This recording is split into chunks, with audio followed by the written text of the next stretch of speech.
Good afternoon, everyone, and welcome to this, your sunset safari on a, relatively sunny Saturday afternoon. My name is James Hendry, and you're watching Safari. This is a very special treat with this elephant herd, everybody. We're sitting here in the northeast corner of the Kruger National Park. We're on Game Drive. My name is James Hendry. As I said, on camera is Brian Thunderthumb Joubert. He'll show you why he's called that just now. On the other vehicle is Jamie Patterson, and as this elephant takes one step to its right-hand side,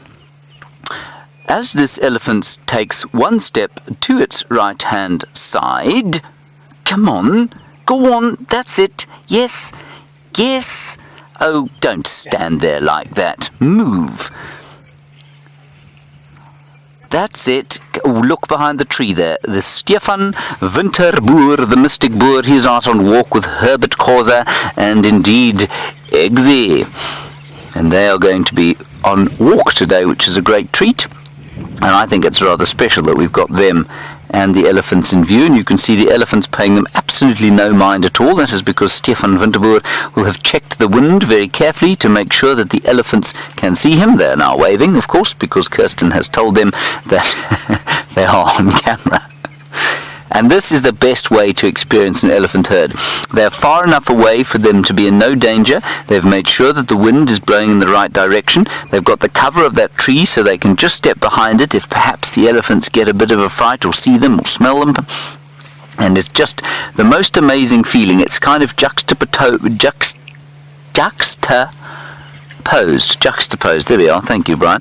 Juxtaposed with there's an element of fear, because you know that if the elephants were to take deep offense and chase you, you wouldn't be able to get away from them. But at the same time, you know that you've done everything to stay out of their way, and that they're highly unlikely to become threatened enough in a situation like this where they would do that. So there's just that little edge to a sighting of an animal on foot, and it's the perfect way to experience the wilderness, I think.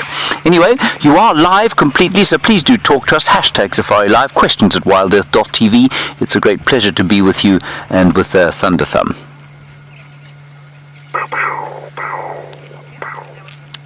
Very nice. Now apparently we might be experiencing some rain a little bit later. Right, we're going to wait right here. You're going to go straight across quarantine clearings there and join Steph.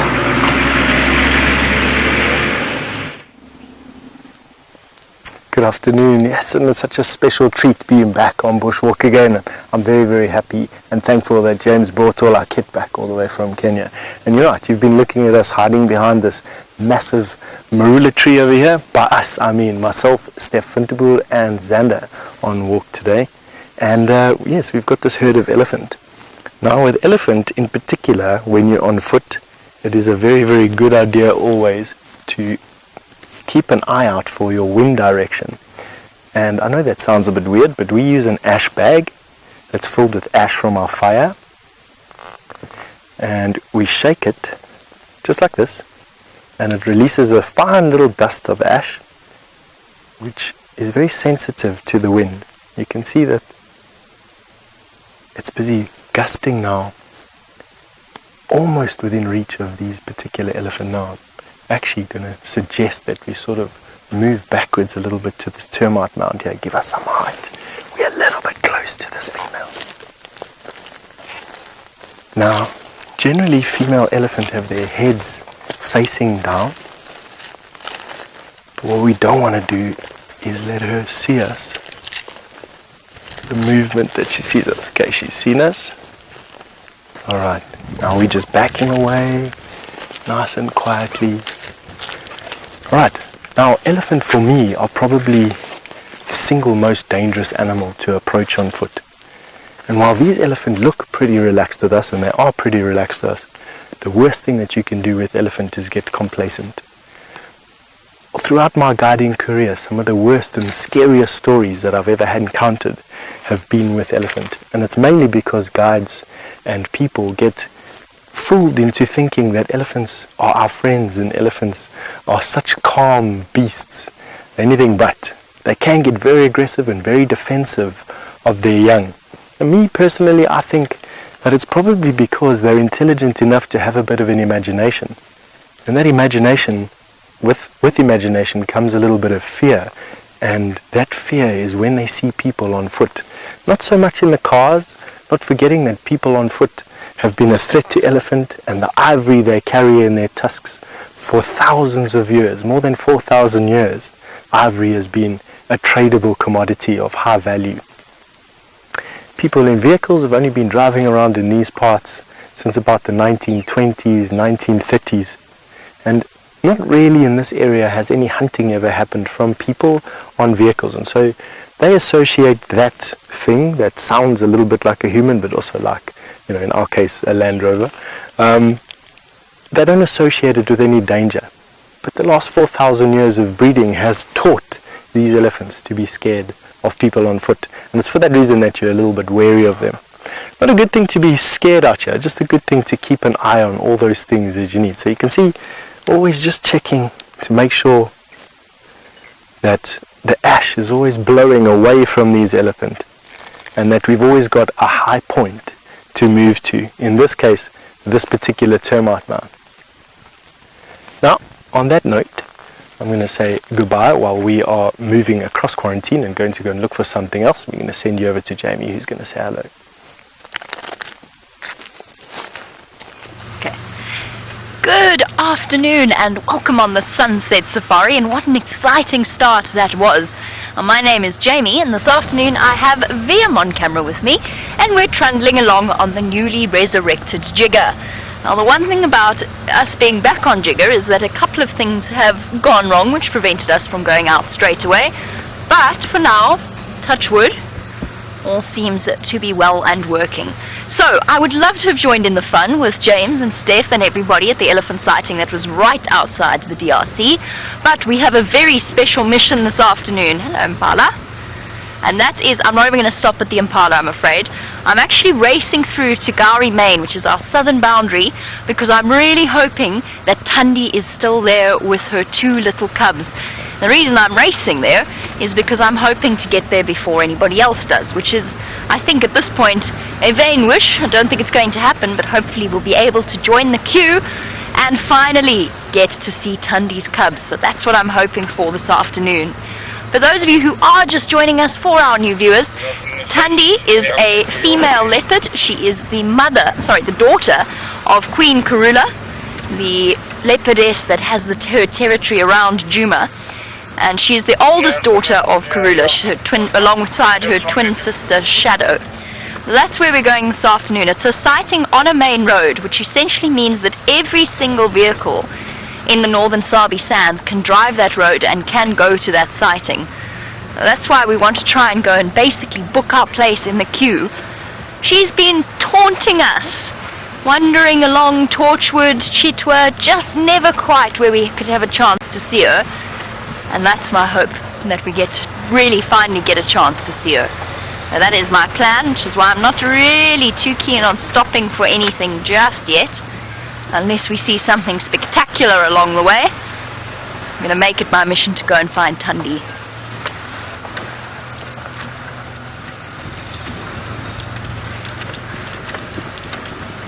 It's really nice to be back on Jigger once again.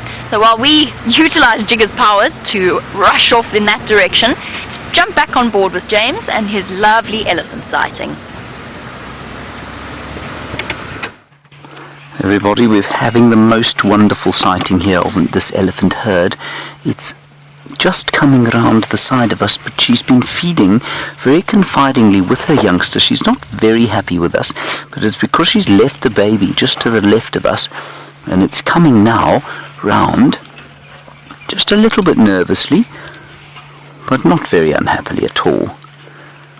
So as long as we sit tight and we're not too noisy and don't make any threatening movements towards the little one, which is probably now about 2.5 years old, I don't think Mum will have a problem. I think she was just basically saying to us, you keep still there. Then Brian, quickly, if you go to this side, this youngster here, probably about 6 years old, is scratching behind his ear. He's got a very itchy ear, you can see, everyone. Poor little fellow.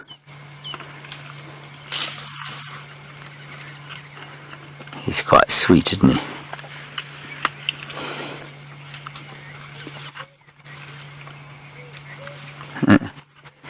Hello Cassidy, you're just 5 years old and you want to know why elephants roll in mud. Cassidy, have you ever rolled in mud? And if you haven't, you really should. And I'm sorry to your mum for telling you that you should roll in mud, but you really should. It just feels great on the skin, Cassidy. That's one of the reasons. The other reason is to keep cool. They like to keep cool by putting mud on their bodies, and also to get parasites off. Now, Cassidy, a parasite is a little thing, a little kind of a creature that lives on you and sucks your blood, and that's not very nice, of course, and the elephants don't like that, and so they put the mud on their bodies, and that helps them to get rid of those parasites. Good question, thank you, Cassidy. Now, for everyone who's keeping a bird list, a first of the year perhaps, up there, sounding like a drunken hoopoe, going an African cuckoo. It's the first one I've seen this year. Well, this season. Isn't that nice? That's really quite special, everybody. He's come all the way from sub-Saharan Africa down here to spend the summer with us. He hasn't cleaned his beak. You see that, Brian? Very messy eater. Disgusting. And as we sit there and watch him, this is the best view of an African cuckoo you'll get. Well, I say that, you'll probably have a better one with Jamie in about 2 minutes. But it is a very good one.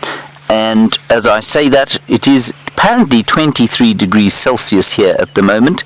I'm not sure that I believe that. I think it feels quite a lot hotter than that. Anyway, that's round about 70, I think, Fahrenheit. 73 maybe. I've forgotten exactly.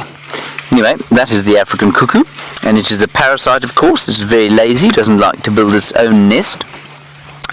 So I'm just going to quickly find out exactly what it parasitizes. I have to remind myself of this every year.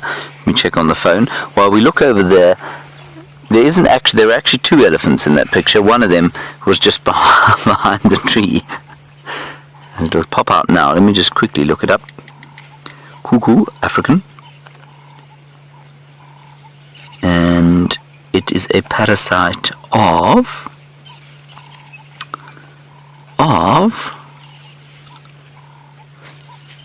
fork-tailed drongo, largely.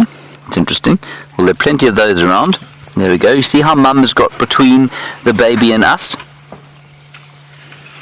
It's a young cow, young Mum, probably, I would suggest her first baby. She's probably only about 15 or 16. So it's not necessarily an early cow, but at least an early birth. They can have them younger than that, but I think this one probably her first, given that she's not being trailed by another one. And already that maternal instinct very strong within her, trying to get the baby away from us, her between the danger and her little one. I'm always fascinated by the sophisticated anti-predator behaviors that elephants have, given that nothing out here eats them.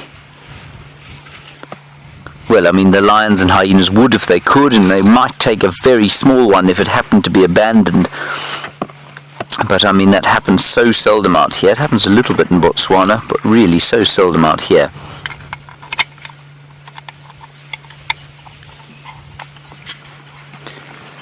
Now, let me just move very slightly, and I'll show you another interesting thing. I'll just keep rolling back like this, I think, Brian. We don't need to start the engine. There we are. Now, while that elephant scratches itself as we go off to the right there, those two there, in the distance you might see a roof. Under that roof is sitting the final control, everyone. And this is what happens. You see, this is the paradise in which we find ourselves. That is the office of Kirsten and Jerry and Louisi, and I'm missing someone, and Rebecca. I nearly got myself into trouble there. Rebecca and Alex and Connor are knocking about there, and they're elephants just outside their office. Isn't that great? I think that's just marvellous fun.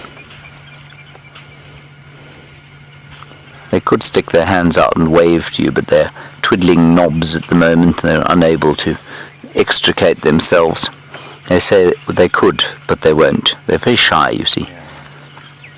Very shy and retiring, all of them. And perhaps an appropriate time to tell you that Rebecca has just purchased a ukulele, everybody, and so with any luck she'll make her debut at the Fireside Chat fairly soon. I'm now going to be killed on my return.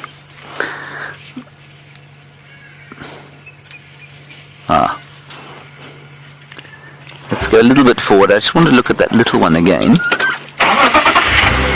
Ow.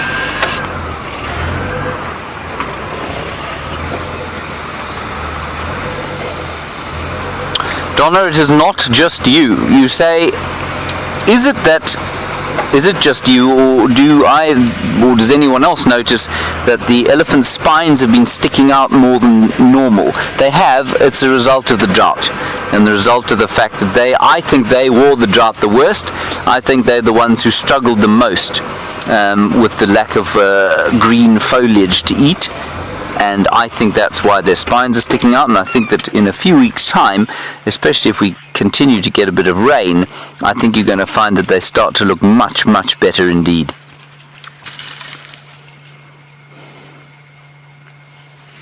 That's a good question, Donna, because they don't look great. You can see their hips, not only their spines, you can see their hips, and I wonder if they don't store a little bit of fat there on the loin region. They're just around the kidneys. I think that's where an elephant's kidneys are. It's all rather difficult. And then just in front of us here, Brian, another cow with a very wide head. And she is still, you see, what's interesting here, she's underneath a combretum bush, which is just flushed with its new leaves, and they'll be probably quite full of tannin, but she's rejecting that out of hand, and she's going for the grass. Elephants will eat grass almost universally if they're able to. She's trying to get the new shoots of probably a grass called Panicum maximum or guinea grass. It'll be underneath there. It likes to grow in the shade. That's quite interesting actually. There seems to be so much green foliage on the trees now, but she's trying desperately to get at the grass. That's a really pretty shot. I think that the colours now are, well, they've changed completely, of course. I love the gold and copper and grey that we get during the sort of height of the dry season. But now you get the green and the grey. The branches are not quite covered yet in leaves, and so you've still got the grey bark against the grey elephants, and I think that's rather pretty. I might take a picture, Brian. Here's a full colour. No, too late. Look, it's gone. Ah, typical. And in the background I can hear that, of course, is the thunder rolling in across the plains.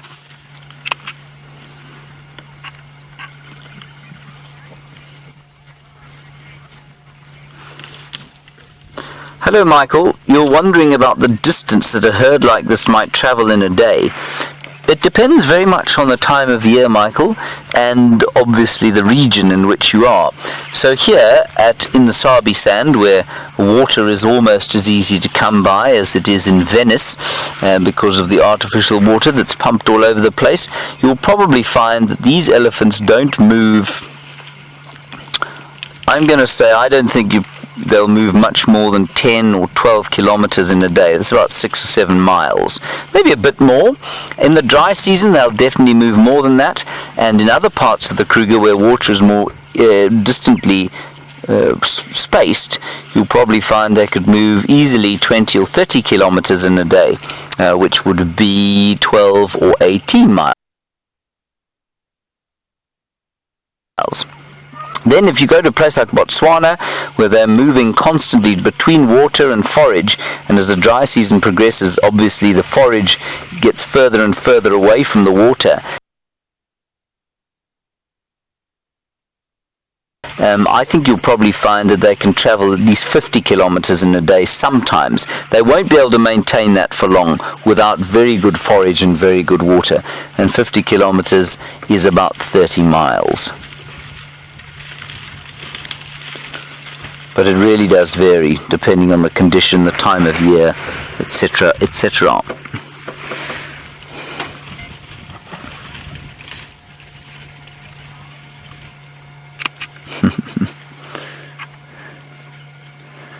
Now, of course, for those of you who are watching the Kenya thing that we did when we went to Kenya, you will have noticed how the elephants there survive almost entirely on grass.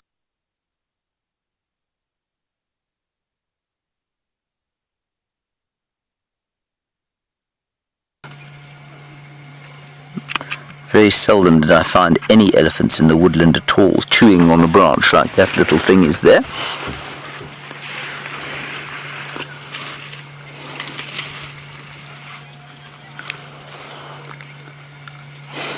Hello Monty, the answer to your question is sometimes you say, when elephants eat grass, do they pull up the root system as well, the whole plant? Sometimes they do. Normally, if it's not a very established grass plant, they can.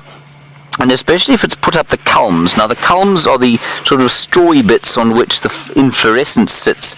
And when they lift up the when they've gone straw-like like that, and the straw is quite strong, it's full of structural material, then they can pull up the whole plant. But if they're just tearing leaves like they are here, it's only grass leaves, then you'll find that they probably don't pull up the whole plant at all. Let's go a little bit further down the road here. We'll go back home, Brian, I think, won't you? Alright, while we're doing that, Jamie Patterson has got a bird, one of 4, named after William Burchell.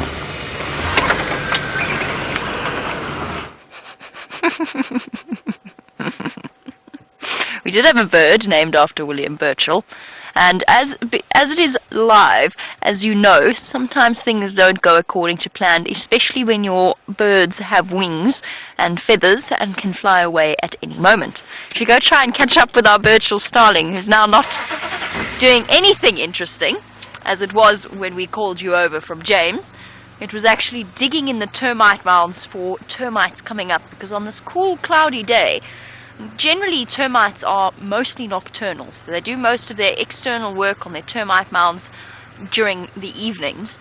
But on a cold, cloudy day like today, they often work up way past their normal daytime bedtime, and the starling was taking full advantage of that protein boost. Yes, so you're very proud of yourself.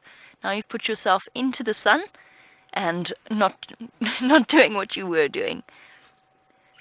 Quite a cool silhouette, though. Now that, ladies and gentlemen, is the Burchell starling, as named after William Burchell. With a bill like that, they're not really massive insect eaters, though they're not like the shrikes. Although they can eat insects of different sizes, but generally not the larger ones. But something like a termite is an incredibly rich source of proteins. And as we start to move further and further into the rainy season, the protein boost that those termites are going to provide is going to be absolutely extraordinary. We'll see more and more the explosions of the winged reproductive termites fluttering out in thousands upon tens of thousands, and it feeds everything from starlings to eagles to all sorts of animals. I've even seen hyenas standing and licking up the winged termites before. That's definitely something for us to look forward to as summer approaches. Actually, summer's here, to be completely honest. Now, the exciting thing, of course, is with summer arriving, the Burchell starlings have been here the whole time, but some of our bird species are starting to return. The earliest was the Wahlberg's eagles, of course. But earlier today, I heard the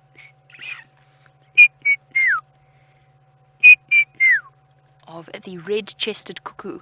Now, it's not a migratory cuckoo species, but we don't hear them at all during our winter months, and generally they move closer to areas like... Sorry about that, that's very, very loud. But I have to have it loud because, exciting news, we are on standby too for Thandi and her gorgeous cubs. It's going to be the very first time that I see those cubs, and for most of you, it's going to be in fact for all of you, it's going to be the very first time that you've seen them. If you're lucky, you might have seen pictures, you might have seen videos of them. That's all I've seen, but now we're going to go and see them on our live safaris. I'm just waiting for our opportunity. We're waiting behind Mike and Andrew from Cheetah Plains. We're going to go through. I'm so excited. I want to go now, but I can't. We just have to wait. We just have to wait our turn. But that's why I have to listen to my radio. I have to make sure that I am on top of the game. Okay, while we lurk around and waiting for our chance, let's go across to Steph, who's a little bit tired already.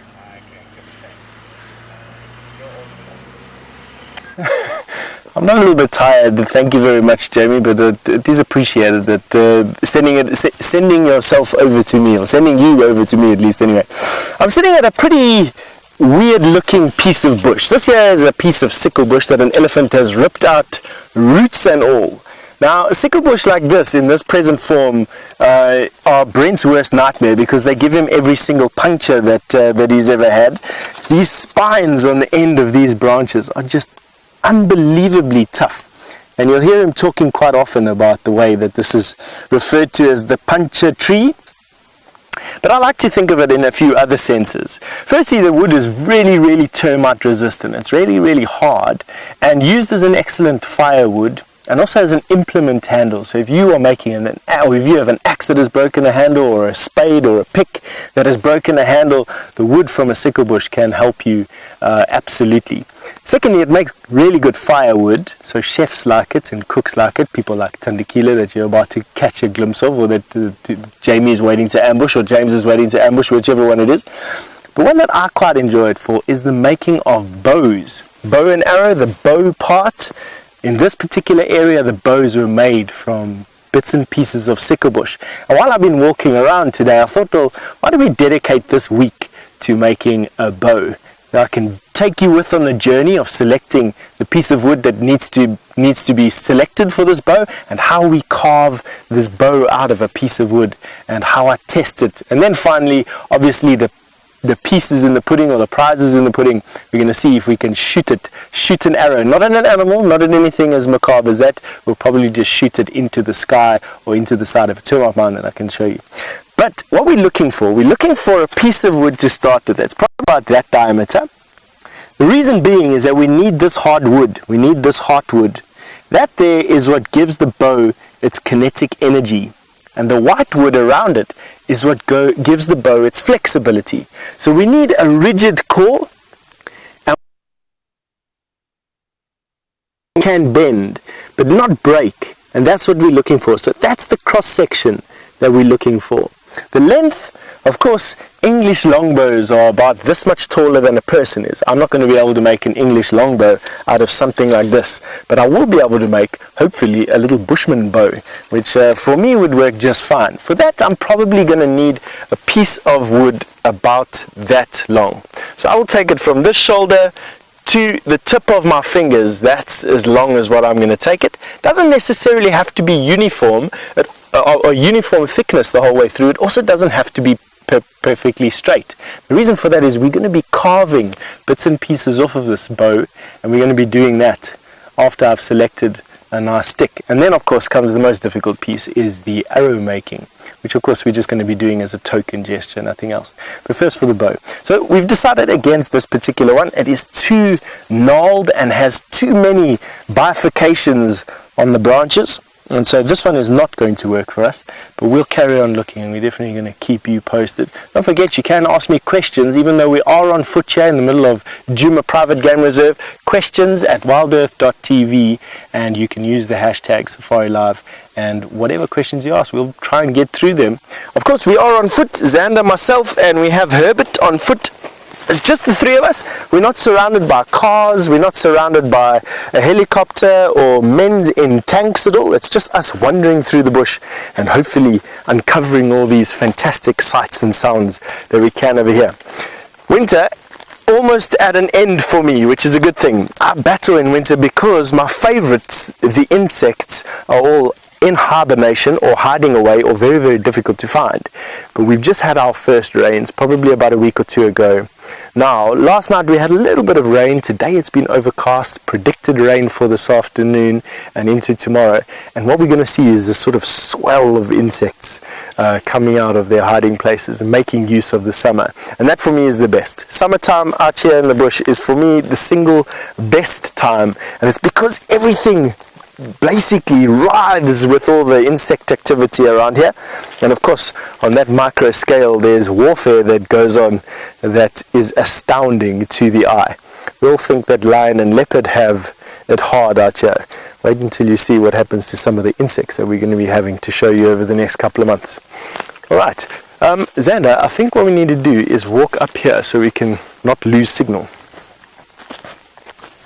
So Jessica, you've just asked me if I can make string for the bow from natural materials. Yes, absolutely, Jessica. We can make string for the bow from natural materials. What I will probably do is, along this journey of making this bow, I will make some natural fiber string so that you can see how strong and how resilient it actually is. But what would be better is that most of the bowstrings that are made out here were made from sinews and tendons. So, for instance, what joins my fingers to the muscles that work my fingers are these tendons here.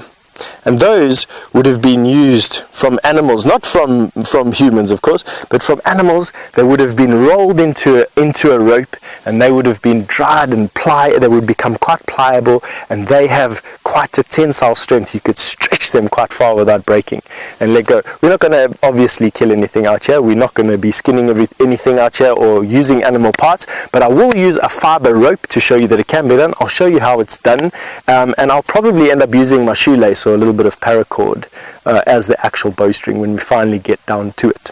Alrighty, let's carry on going. Now I came down this particular drainage line today because we wanted to see if any of the pans that are around here have got any water in them, and unhappily I have nothing to report. It hasn't been enough rain here to give a single one of these pans not a drop of water. But we're going to keep on meandering across the plains over here, Juma, and in the meantime we're going to be sending you over to Jamie for an update. As we slowly trundle forward, I've just realised something. I think that Thandi was closer than we thought. Let me just check with Andrew. Andrew, sorry, I thought she was a bit further away. Negative, but there's only Manana here, no cubs around. So I'm not so sure with this situation yet. But yeah, I just got here, and then sooner maybe I'll make space for you. Copy, no problem. Sorry, I'm going to go back a bit. Not in the Mulwanini at all. The Mulwanini is quite a lot further away. So basically what's happened here is it's a one vehicle only situation. Only one person is allowed to go and see her at a time because the cubs are so young and because they're not actually very relaxed. And what we'll do is we'll scoot backwards. In theory I'd like to turn around, but there's quite a large embankment on this road. There we go. Okay, so we'll just wait our turn. We'll wait for Andrew to finish up and then we will make our way in. Okay, let's see what we can find you to keep us occupied until then. What's around? I know you were discussing the weather with, there we go, with Steph. There we go, we've got some impala in a very, very, very far away. But it is worth it, I promise you. This is going to be worth waiting. No, and now I can't even see the impala properly. Sort of see them. There we go. Animals aren't playing ball this afternoon. And we're just waiting quite patiently, quietly for an opportunity to see these adorable little cubs. But for now, we've got some impala to keep us company. They're very close to where she is. Apparently she's actually got a kill just where Andrew's sitting. And I think it might be an impala kill. There you go, that's on the menu for all of our leopards, male and female. For a female like Thandi, it's actually quite an impressive catch. To me, she's always been one of the smallest leopards I think I've ever seen. To grab an impala for her is probably an animal that is even greater than her weight. Or even heavier than she is in the case of the large rams. Maybe a ewe like this one that you're looking at the moment. That could be a roughly equal to Thandi's weight, and it just goes to show just how incredibly powerful those animals truly are. You think about the fact that a leopard can take an impala carcass up into a tree, lifting their own body weight using their fingernails and their claws. But imagine, it's the equivalent of using a human's fingernails and holding it in their mouths and being able to leap up into trees, pulling it up 10 meters into the air. How incredible is that? It boggles my brain every time I think about it. Okay. Let's move on. We're not going to go too far away, though. We're going to stick in the area. Our James Richard, apparently, while we wait for our chance to see Thandi, says that he cannot wait to see the little fluff balls, and that seen pictures, much like we have, he's seen pictures and videos, but it's not quite the same, is it? As having a chance to really spend time with them live. Our James, and all of our viewers, Mike said he didn't see the cubs, but they're there. We know that they're there. So it's just a matter of spending a little bit of time waiting. Hopefully we've got the time to be patient, and we can just sit and wait and keep our fingers crossed that they're going to come out. I really hope they do. Let's have a look at these vultures while we circling, waiting, lurking around Andrew. Any updates?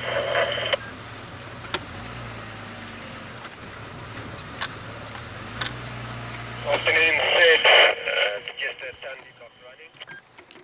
There we go.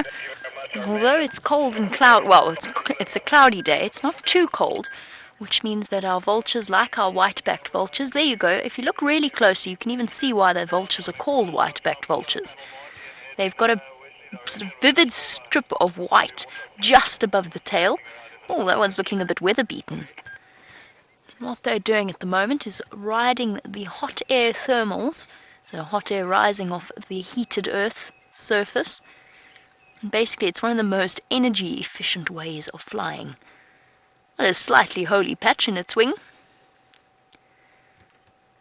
And those feathers will go bright. There you go. Look closely. I know it's something we often get asked about why we call them the white-backed vultures. And it's the white-back that you can actually only see when they're in flight. Come on, turn one more time for us. Show us that white back. That's gliding effortlessly through the air, circling around, looking for anything. And that, of course, the ability of vultures to spot carcasses on the ground from such an enormous height. It's one of the reasons, weirdly enough, that they fall behind their persecution. People didn't understand just how good the binocular-like eyesight of a vulture truly is. And as a result, that sort of led to this belief that they can see into the future and predict where there are going to be carcasses, because they just seem to arrive whenever there's a kill. That's not the case, of course. It's the fact that they have brilliant eyesight. But what it does mean is that people started believing that vultures could see into the future, and therefore the logical progression of that thought, for some bizarre reason, is if you sleep with a vulture's head under your pillow, or perhaps make a potion with a vulture's brain, automatically you are going to be able to see into the future, which is, of course, complete and utter nonsense. But with the end of apartheid in South Africa, they reintroduced the legalization of gambling and the lottery, and lots of desperate people trying to get money somehow all went to their local witch doctors or the sangomas, and they were given these vulture brain potions. And as a result, although it has started to sort of slow down, as a result, what was often happening was people were putting down poisoned cows, carcasses of anything that they could, which would then in turn poison up to 200 vultures. It's an animal species that might not be as glamorous as some of the other poached animals, or animals that we have to be deeply concerned about, but it is still an animal that desperately is in need of a protection. And they're all gone. Luckily, at the moment, it's the one of the few animals that the drought has favoured. There are lots of very fat and happy vultures fluttering about with bellies full of animal. Right, let's head across to James, find out what he's up to, and I will be back with you shortly, hopefully with Thandi and her cubs.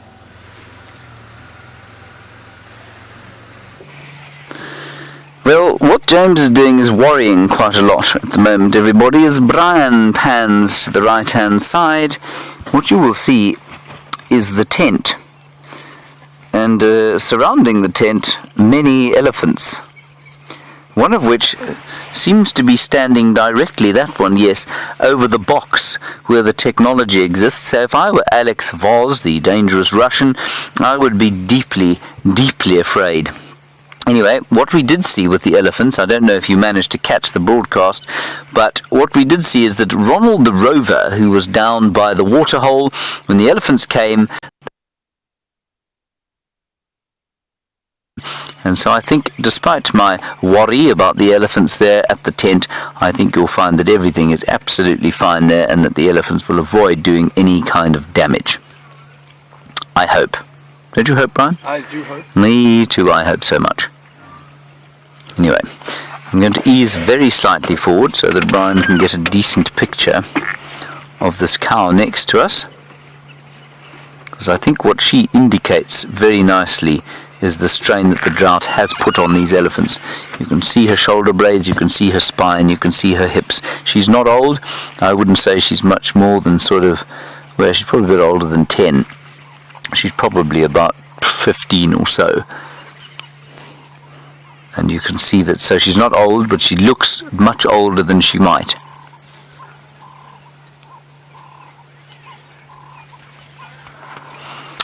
Hello Julia, you're in Houston, Texas, and you want to know if I think that elephants eating grass predominantly live longer than those that have to eat bark and sticks. Well, I mean, the story is that elephants living in a place like the Okavango Delta, where there is a lot of reed for them to eat, lots of grass, and they eat less in the way of sticks. The story is that they live a little bit longer because what it does is that grass wears their teeth down more slowly than the grass, or at least than the sticks and bark that they eat here. So their last set of teeth comes round about when they're, I think, what is it? I've forgotten this number. I think it's 47, the last set of teeth comes through. Now, when that last set of teeth wears out, then the elephant will eventually starve to death. Oh, that's wonderful stuff. And so in a place you can imagine where the teeth are not ground down quite as quickly as they might be here, well, then I think the elephants will probably live a little bit longer. How true that is or how much longer, I'm not sure. And I'm not sure that anyone's really tested it, because I actually think it's quite difficult to age an elephant, especially when they get really old. And so for them to say, yes, well, you know, I'm almost certain that no elephant has been followed from birth to death, you know, where it's died of old age.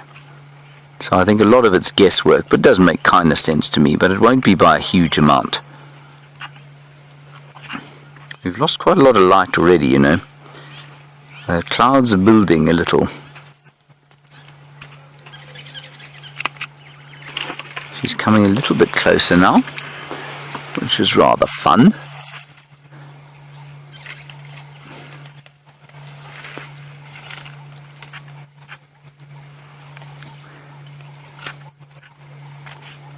Hello Andy, you're in Kentucky, and you say, how much do elephants sleep? Andy? Well, it's difficult to say, but figures I've read include roughly sort of 4 or 5 hours for a big adult and up to 8 hours for a very little one. But I think you'll find that it's probably less than that. We know that giraffe are the least sleepy of all the mammals, and they don't sleep for more than apparently for more than half an hour at a time, or half an hour in a 24-hour period. That's sound sleeping. So that's quite interesting, and I think you'll find that elephants probably, well, I think they sleep more than that, but not too much more. And the bigger you are, the less you need to sleep, apparently. That's a lovely shot there, Brian, of the elephant's toenails. She hasn't painted them, has she? No.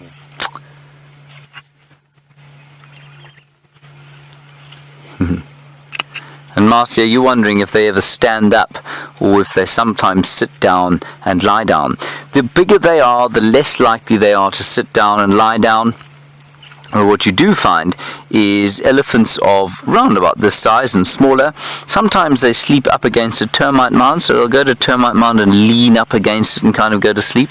They can sleep standing up, and what you also find is that the youngsters will lie down.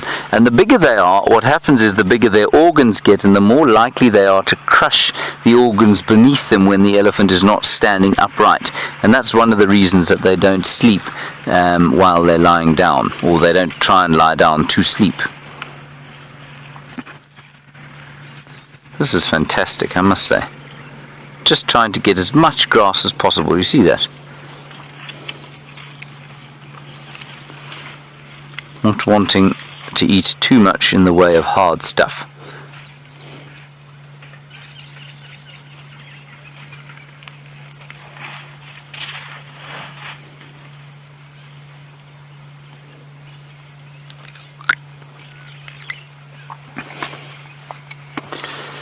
Hello, Ravi in New York. Very nice question from you, and it does seem counterintuitive. You say it's amazing that an elephant is able to get to this size on a diet purely of of vegetation. What are their nutritional requirements? Before I answer that question, Ravi, the question that I must preface the question by saying to you, or preface the answer by saying to you, that the largest land mammals that ever lived, of course, the dinosaurs, they only ate vegetation, the biggest ones. Obviously, we had things like a T-Rex, which was probably more a scavenger than it was a predator.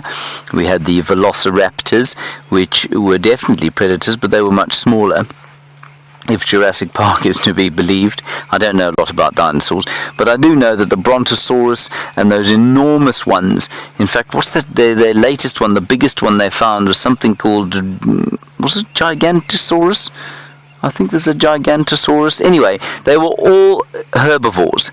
And what that goes to show you, of course, is that the bigger animals, or the bigger you are out here, the easier it is, or the more conducive it is to eating vegetation. So the biggest carnivore we have out here, of course, is the lion, which is less than a tenth the size of an elephant, and probably about a 20th the size of an elephant. So I think that's quite telling.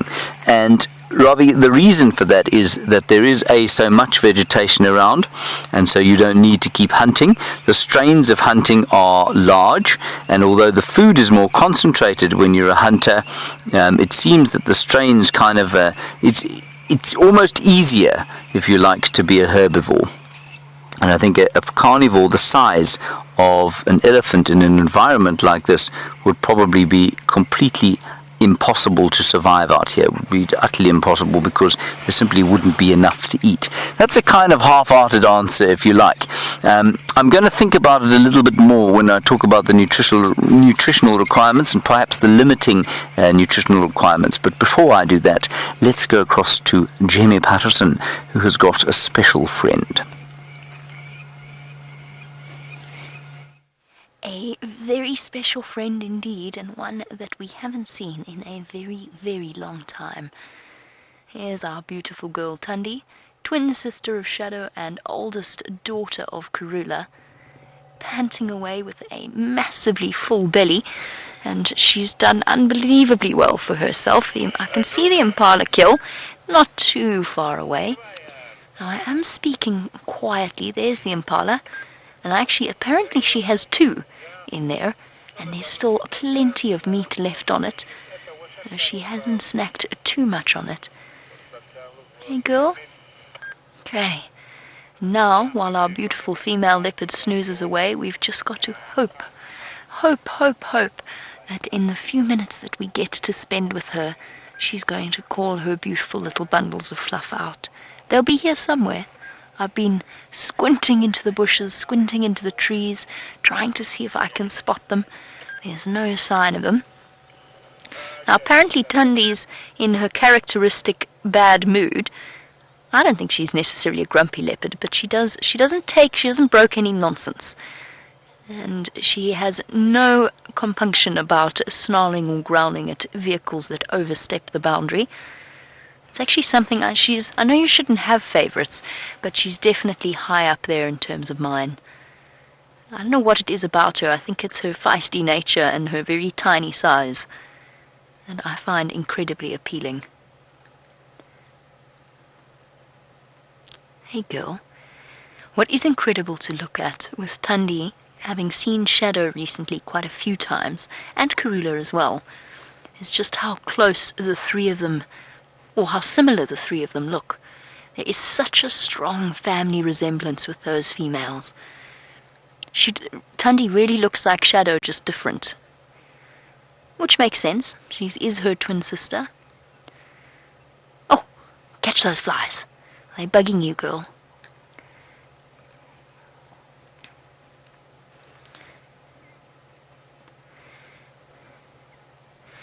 Marsha, we're watching Shadow and Shadow's little cub grow up, right up until the point that Shadow went back into estrus again, and she's been mating so frequently with Tingana that we've started to lose hope that her cub is still alive. And one of the explanations we put forward is that Shadow's body, the reason she's been unsuccessful as a mother, and has only in her entire history raised one cub to adulthood, that of course being Sindile, we put forward a theory that that's the reason why she loses them, is there's some kind of biological problem that makes her go into estrus earlier than she should. You want to know whether or not Thandi shares that problem. And not as far as I know. I don't think so, but unfortunately, having not spent enough time with Thandi, it's very, very difficult to tell. And it also is almost impossible for us to tell, just because with Shadow we can come to that conclusion, because she did it with Sindile when he was just about a year old, and then she did it again with this new cub. Whereas it would be very difficult for us to conclusively say, okay, Thandi does the same thing, because we don't see her as often, nobody in this area sees her as often or sees her cubs as often. So it might just be that if she does come into estrus early, it's because she's lost her cubs, and we'll never be able to know what comes first, whether it's an early estrus or the death of her cubs. But so far she's done exceptionally well. Her two little cubs are only a couple of months old. I think they must be, about 3.5 months old now? So still tiny, tiny compared to those of Karula. Come on, girl. Come on, please, for us. And Michael, you've asked the question that I was thinking of as well, so thank you for sending it through, because I forgot to talk about it. Michael wants to know if anybody knows the sexes of the cubs. Oh, yes, this is good. This is good. She's up, she's going towards the kill. I think she's going to go and feed. Come on, call your cubs, girl. Where is she going to go before we reposition? She's covering it. Oh, toilet break. Something that leopards are better at doing, getting up and going to the toilet away from where they've been lying. Lions don't always bother to do that. And Michael, the sexes of the cubs, I don't know. I don't know if they've been properly sexed. It's only recently that they've actually been seen a few times. Okay, let's reposition. Only now started seeing them regularly, and they're quite skittish little cubs. So I don't know if anybody's really had the opportunity to watch them properly. Now, if it were up to me, how's your view? Let's go back a little bit. There we go. If it were up to me, I would spend the next 3 hours with her, just waiting patiently. Unfortunately, that option is not available to us. There are other people that want to come and join us at the sighting. Back we go then. She starts to snack on her impala. Let's go right forward. But then we could wait for her to call her cubs, because at 3 months of age they will be eating meat. In fact, they'll almost be fully weaned. Forward a little. That didn't help, did it? I'm actually going to go right forward. There's a clear spot that I can see. Hi, big girl. It's okay. Okay. And we could spend time just waiting, just sitting quietly here, just like we did with Karula's cubs, waiting for them to come out. But little leopard cubs are naturally shy creatures, and it's up to Mom to decide when she brings them out. But if we could, In an ideal world, if we could, we'd have a chance to sex them and find out what they are.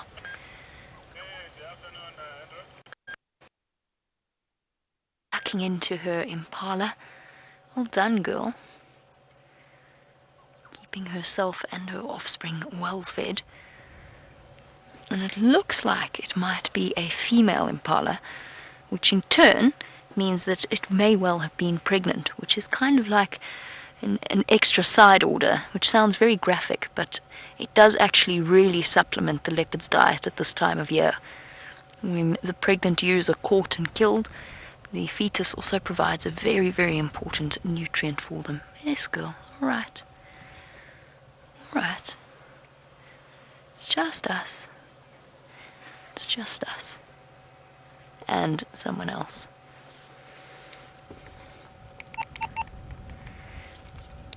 Tax. Go ahead, Jimmy. What's your position? Just north of you here on the power line. Copy that. Do you want to give me another 5 minutes and then you can make your way in? Okay. Sorry everybody, as I said, we've only got a limited period of time. There are lots and lots and lots of people waiting to join this sighting. What we can do is go and do a little loop around Cheetah Plains and then hopefully to come back, because I've just heard that Karula's been found on Little Gowrie, and that might mean that we could potentially spend time with Thandi right up until the point that it gets dark. We'll just have to keep our fingers crossed. I'm sure she's going to eat and then she's going to go and call these cubs. I'm loath to leave. Tucking in with her powerful leopard jaws, using that carnassial shear, the molars that create an almost scissor-like motion to slice through the meat. She's not exactly tucking in with relish, is she?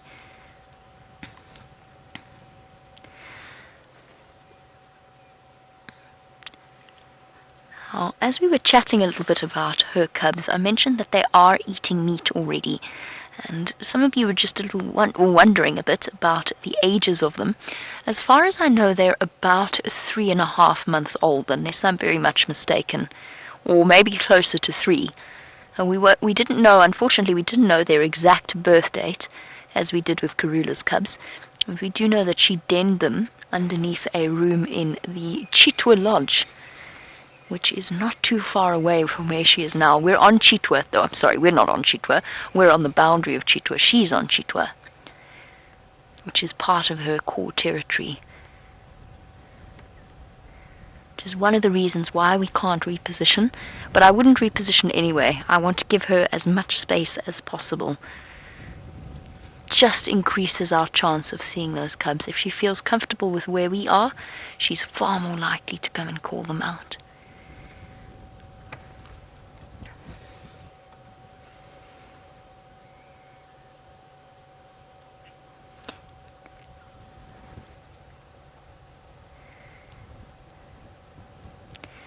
Eating a little bit of the lining of the stomach. She has removed the intestines in the stomach, which is the smelliest part of a kill, the part that's most likely to attract attention. And it looks as though she's fed on the organs first.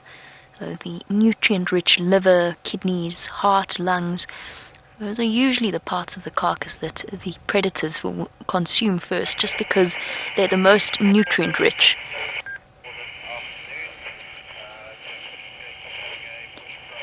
There's still plenty of meat though. I've been looking to see if there's a place that she can hoist it into, and there are a couple of trees.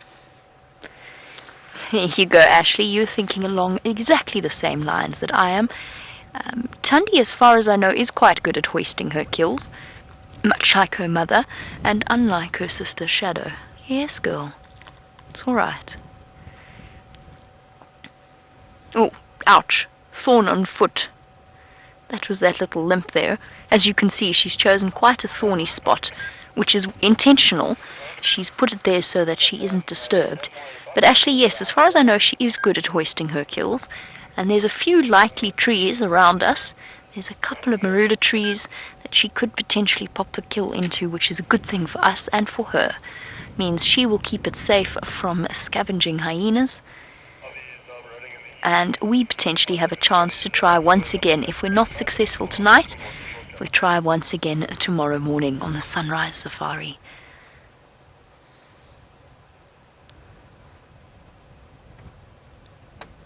She's actually plucking bits of the fur off, which is very, very common leopard behavior, that she can get through the skin. Blah, blah, pliff, pliff, pliff. Mouthfuls of soft, fluffy white impala fur. What's she looking at? It's also quite windy today, which also might make her a little bit more on edge. Come on, girl.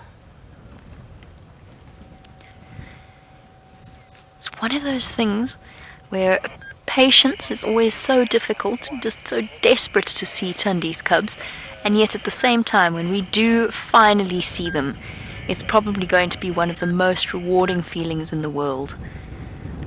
When we do finally get that first glimpse of little flash of spots, just like it was with Karula and her cubs. Those brief moments of joy.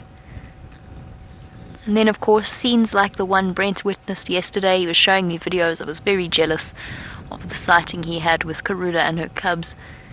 We can all look forward to seeing something similar with Thandi.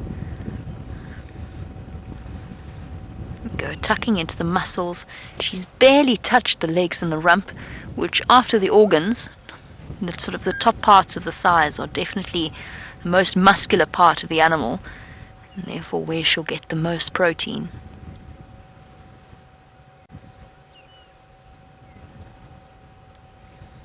Flicking the odd fly away. She might not have hoisted it, but she's certainly found herself a really nice spot in terms of a protected place. In the dense thorns of an acacia tree that's drooped over her.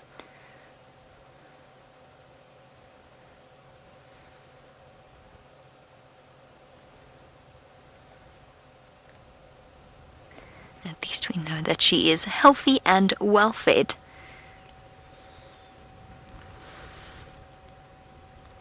So while our huntress carries on with her hard-won meal, let's head across to Steph and find out how his bow making is going. Our bow making came to an abrupt stop. For those of you who are just joining us, we started off our afternoon with some elephant and then moved on into selecting a bow, which I'm going to be building over the next week. But I cut myself this afternoon and my plaster came off, and so I wanted to find a natural coagulant, and this little piece of green bark that you're seeing over there is the bush equivalent of a coagulant. It coagulates the blood. It's tannin. So I cut myself, as you can see this afternoon, trying to make a rope look pretty for James, and I came to this tree here. This is a silver cluster leaf tree, a terminalia, and the young branches are full of tannin, and tannin stops bleeding. So I cut myself a nice sliver of bark and I put it on my cut, and the bleeding has stopped. And because I was already in the process of debarking a stick, as you can see, I took all the bark off that stick, which is just a little branchlet from the tree behind me. I thought that I'd make Jennifer some rope so that I could show you all how to make rope from this tree. Jennifer was asking about natural fiber rope. And Jennifer, I started already. This is how far I've gotten while you were looking at Thandi the leopard. Please excuse me, not Thandi the chef. I got it a bit wrong the last time. But you can have a look here. I've already started the rope making process. Have a look at that. I'm going to show you how you do it. So you take two pieces of bark, 2 strands of bark.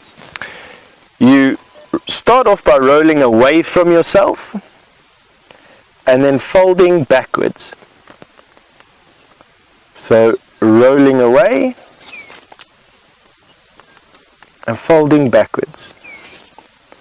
Rolling away and folding backwards. Rolling away, and you can splice in bits and pieces of bark as you get along. You obviously just fold them in. So So you can get quite good. I'm nowhere near what the Shangaan ladies are like. They can actually do this on their laps, can you believe it or not, and pile out the most unbelievable quantities of rope that they use for whatever reason, basket weaving and mats. In this particular application, I'm just going to show Jennifer and the rest of you how strong these bark fibers can actually be when I'm finished with this particular length of rope. Don't forget, you can ask me questions, even though we're standing out here in the middle of nowhere. Xander, give you a quick overview of where we are. We are in the middle of nowhere, underneath a tree that I'm hoping isn't going to be struck by lightning in the next half an hour or so. And I literally just walked over to the first cluster leaf that I saw because of the bleeding that I had. Donna, you just asked me if my son loved the spoon I made. Absolutely, Donna. He still plays with it every day. He unfortunately hasn't eaten any yogurt with it at the moment. That's what I built it for him for. He keeps it in his toy box, and I don't quite know what he gets up to it. He uses it as a spade, I think, for the most part, which I'm glad of. At least he's busy using it. But yeah, nothing quite like that yogurt spoon just yet, unfortunately. Alright, so now we're getting to two different lengths or thicknesses of bark. You can see it's becoming a little bit difficult for me to twist this one, but that's okay because it's all just part of it. It gives the rope this wonderful character. As long as you keep twisting it and turning it in the right way, and as you can see here, we've come a long way. That's where I started just now with you, and I've already made this much rope. About half a foot of it or so. Now the tighter the weave, obviously, the stronger the rope, and the more strands you weave into it, the stronger it is. You want some pliable rope. It's one of the reasons why we use the silver cluster leaf. They've got the most unbelievably pliable bark, and also you can peel off these long slabs of bark as well, which is also quite nice. Alright, so back to here. As you can see, my plaster is fallen off, and now I'm bleeding onto this rope, which is giving it a nice red tinge, which I'm sure will be the envy of the kitchen when I get back and show Amanda. Right, so you can see the rope is coming along quite nicely there. I should actually just make this one a bit tighter, I think. Rolling away from me, and then okay, rolling away and roll over backwards, rolling away and over backwards.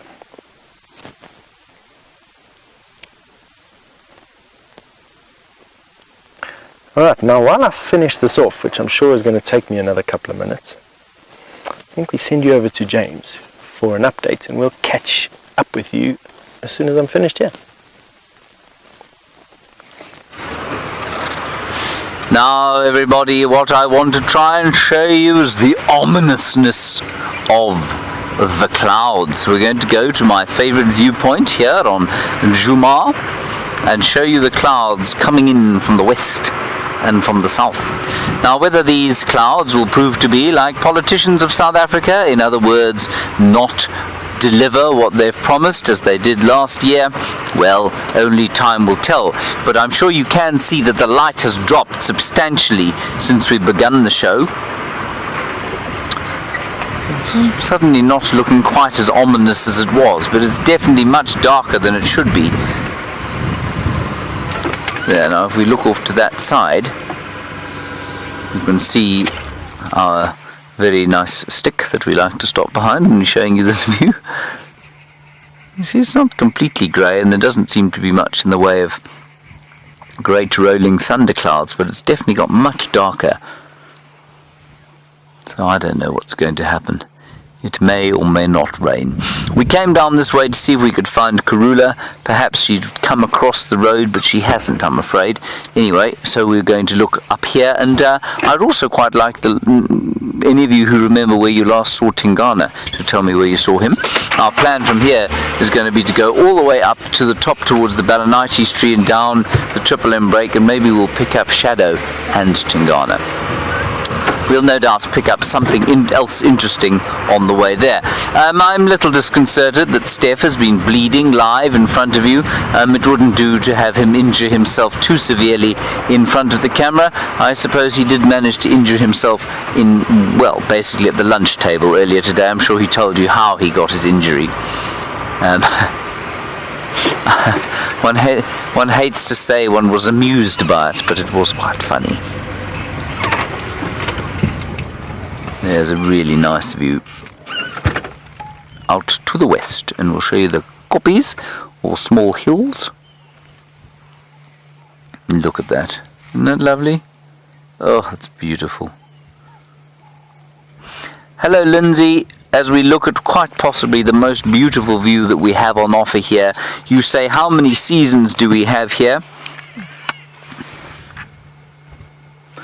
How many seasons do we have here, Lindsay? We have, well, you say in California you've got fall, cold winter, hot summer. We have the same here, Lindsay, except our spring and our autumn, or what you might call fall, are very, very short. So we don't really have so much of a spring. We've definitely got a very long summer, which basically goes from now until February. It's officially still spring until the 1st of December, but it's not really doesn't. It gets very hot from about now until the end of February, and then we have a brief autumn or fall between March and April, and then we're into winter, which is extremely short as well. May, June, July. Well, June, July, August, I suppose you would say is winter, but August is pretty warm. Really 2 months of winter. In theory, though, it's the same as it is where you are, and indeed anywhere in the world, unless you're very close to the equator. I'm going to show you one more thing there. There's a lovely shot of the storm actually raging over the Drakensberg Mountains there. So the closer you get to the Drakensberg Mountains, everybody, the more it rains in this part of the world, and the further away you get, the less it rains. I took a picture, Brian, of the view. It's very lovely, very pretty. I shall post it. I will get 2 likes.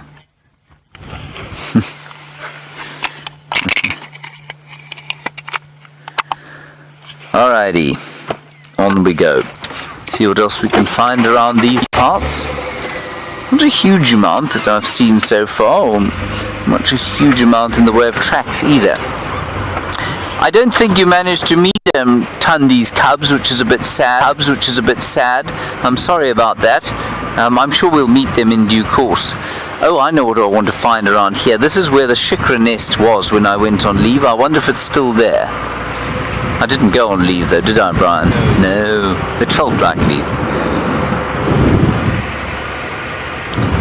Now, the shikra used to be called the Little Banded Goshawk, if I'm not mistaken. Did you feel a rain?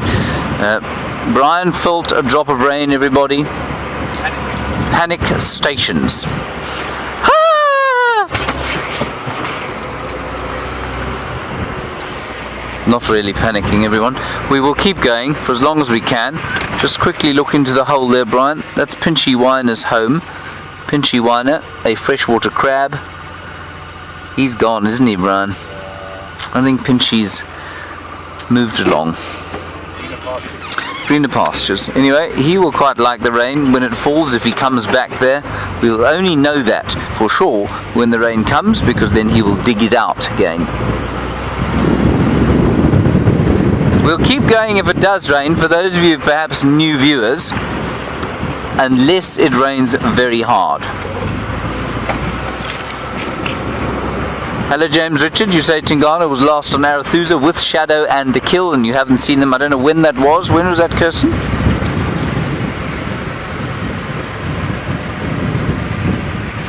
We don't know yet. Okay, but you haven't seen him since then, so I'm not sure how long ago that was. Ooh, I felt a drop on my top lip there, Brian. But it would be good to see him. And no. If this is what I think it is, can you see what I'm looking at?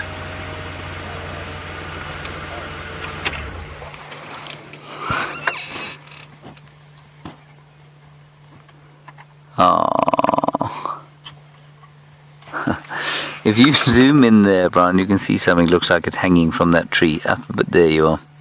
Right a bit. There. Doesn't look like much at the zoom. But just driving past, I thought maybe that was the limb of a leopard. I've probably driven past that tree 786 times. Anyway, so it goes. I can't even look at the camera, I'm so ashamed.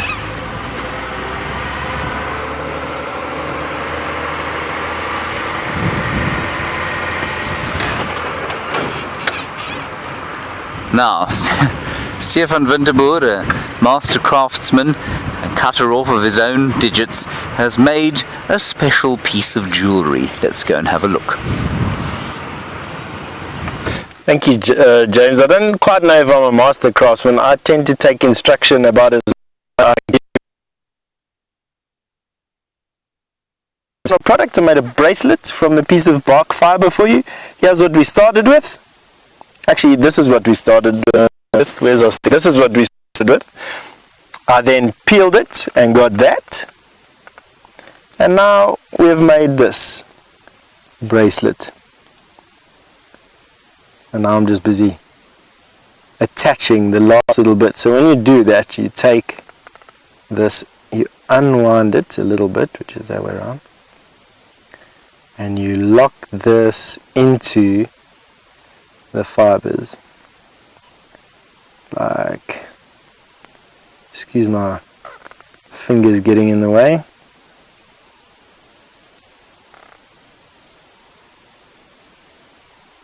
And then you just finish it off by tightening up everything again.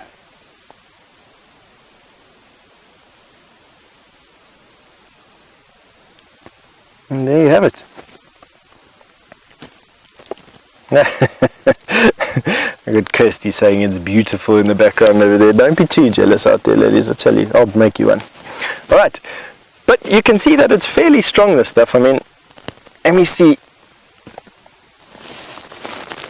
Yeah, that's about as hard as I'm pulling that I can pull it.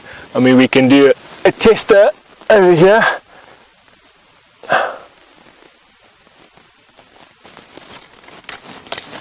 So there, let's go to a bigger branch and show you.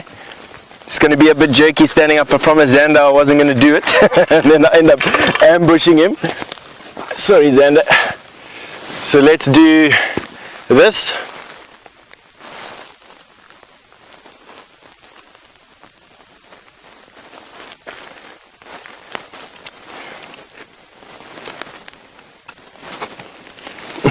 As you can see, pretty strong stuff. It's pretty hardcore little bark fiber, that, I'll tell you. So yeah, rope 101 done. Jennifer, I hope you enjoyed that. That's just for you. I'll wear it in remembrance for you. How does that sound? See how long it sticks on my arm for. Alrighty. Take out my swagger stick so that I got something to play with while I walk. Oh, Bill, you wanted to know, or good afternoon to you first over here, Bill. You wanted to know if there's any updates on that jar that I found. You know, Bill, I haven't got any update for you on there, unfortunately. And for the simple reason that the owner of the reserve, Mr. Yuri Moorman, owner of Juma, wanted to come out there the next time we went out there with me and with Herbert, in actual fact, and with members of the community who have hereditary title over this particular land, who used to live here, you know, years ago, and as far as living memory, really. And we just haven't had a time where there's been sort of a mutual crossing over of paths out here, unfortunately. But believe me, when we do go out there, you'll be the first to know. I'll keep everyone updated as to exactly what the outcome is. For those of you just joining us and don't know what we're talking about, we found a pot buried in a termite mound, a clay pot buried in a termite mound a couple of months ago, and we're deciding whether or not it's a bank. That's what was used out here as a bank years ago.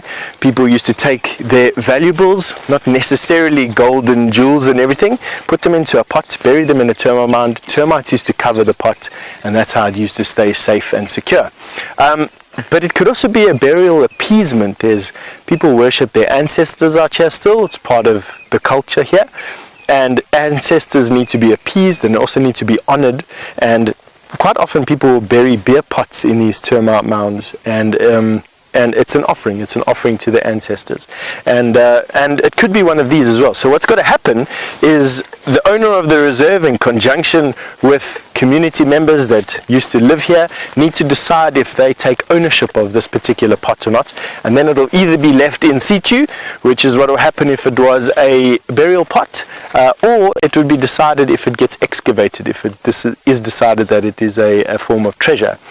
We don't really know just yet. We're going to first decide what we're going to do. Now, I'm in a stand of tambuetis, but none of these are thick enough. None of these have the prerequisite thickness that we're busy talking about. This is too thin. This one's also a little bit too thin. I want one that's probably about that thick before we make our but while we're ambling along through this tambueti thicket, or excuse me, sicklebush thicket, Jamie definitely isn't. She's on Cheetah Plains, and you're off to go and see what she's up to. I'm starting to wonder whether or not Cheetah Plains was such a good idea. But I'm committed now. I can't turn around and go home just yet. And I am starting to wonder if we're going to get caught out in the rain in the furthest possible point from Djuma. Now, of course, we're all hopeful that it is going to rain. However, it has rather stymied my plans for this afternoon. So I had a really nice plan that I was going to do with everybody, with all of you, which was to use this plaster of Paris that I finally remembered to bring out with me. I was going to use the plaster of Paris to make casts of the tracks. And I've got my empty plastic bottle here. I've got everything I needed, the water. I was going to make a really nice, go and search for a really nice track in the mud somewhere. Unfortunately, with the sky as heavy as it is, I don't think it's the best idea to do it today. We'll just have to wait and try again another day. But it's something that's really, really nice to do. I haven't done it in a couple of years, so the first few might go a little bit pear-shaped. But we ended up getting really stunning tracks of hyenas and aardvark, lions. It's easy to do. It's something that you can do with your kids at home if you watch what we do. And I'm sure some of you will have already done it. It doesn't have to be leopards and lions. You can take a casting, you can take your kids out to do a casting of their cat's footprint in the garden, or a dog, or whatever you want to do. I thought, because we have had enough rain, that there's a lot of mud around, there would be some perfect imprints of tracks somewhere in the road. Hello, Kudu. And I think I'm right. I think we would find perfect imprints, but there's no point in trying it while it rains. If I remember correctly, I even did a casting of a kudu track at one point. Oh, look, she looks like she's got a watery eye. Probably just slightly irritated from the dust or from branches. Something scratched it, maybe. It's just a little bit watery. Kudu with their beautiful, almost heart-shaped footprints. Very, very tricky on the subject of tracking and tracks. Very tricky to tell the difference between kudu, nyala, and sometimes even bushbuck. Now, of course, there is a big size difference between a kudu, nyala, and bushbuck. But you get little kudu, you get baby kudu, and their tracks are roughly the same size as that of an nyala. So it does potentially get quite confusing. But it would be fun, and I think it will be a really nice, a clear way to demonstrate. Particularly, I'm thinking for the tent as well, for James in the tent, to demonstrate exactly how it works. Come here. I'm trying to catch a really... drat. It's gone. A really beautiful moth that was sort of light.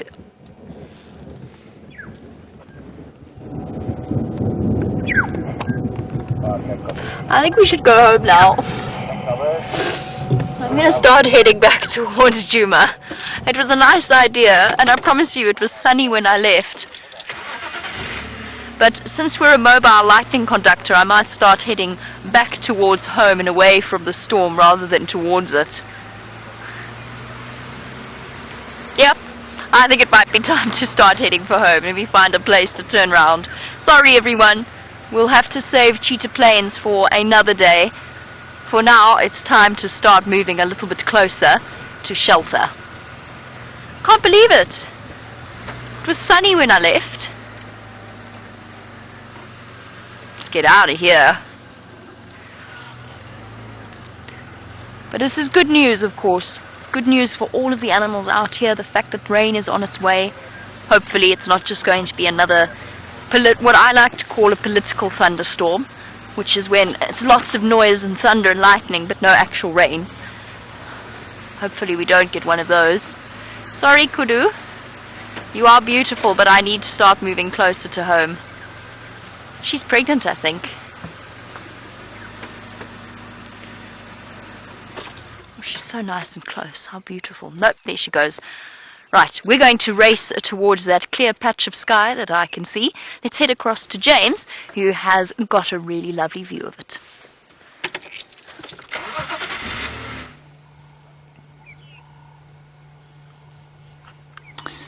In fact, let's go to full manual. Am I still plugged in? Are we live? We are live. Hello, sorry everybody, I unplugged myself by mistake. There was a deathly silence from Kirsten, Max Smith in the final control, and we were live. I do apologise for my tardy behaviour, and I hope that you will forgive me. Anyway, what an astounding view that is. Isn't it beautiful? I was just thinking about taking an average picture of it, which I have now done. I think that's just gorgeous. And up above us, we can hear... Oh, Brian, did you hear that? Thunder. How appropriate for your thunder thumb. I personally don't think it's going to rain. Do you think it is? Maybe later. Maybe later. Anyway, I do apologise for not being plugged in there, everyone.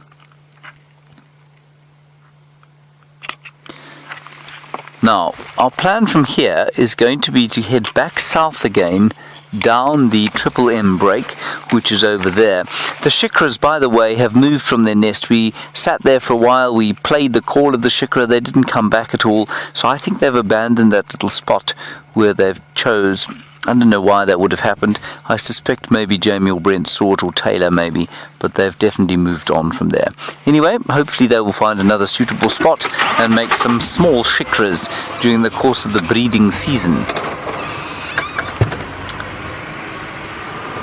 Anyway, we'll pop on to the break, maybe just a little foray into Arathusa to see what's going on there. Was there not a huge amount going on here?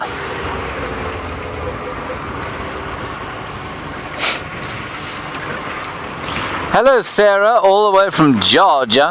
You're wondering about the Wahlbergs and how they're doing. I haven't seen them since I've been back, but as far as I'm aware they're fine. I suspect the eggies will be laid fairly soon. In fact they probably would have been laid by now if the mating was successful that we witnessed one morning. And then very soon, well I think it's about 28 days of incubation, there will be a little Wahlberg's chick in that nest, and I think not too long after that, probably also another 28 days or so, the bird will fledge, if you can believe it. I'll check those numbers for you, but I think they're doing all right. And they're not the only ones that breed here. There's the Mr. and Mrs. Wahlberg, the pale form, the two of them together down on Wahlberg's Eagle's Nest, quite close to camp. Then there's a pale form and a chocolate morph, and they are together somewhere down near Twin Dams. They live there. And then I've seen another pair of two dark form Wahlbergs somewhere around the place. I forget exactly where, but they have a nest there. So there are at least 3 that we have, probably 4 or 5 in our traversing area at least.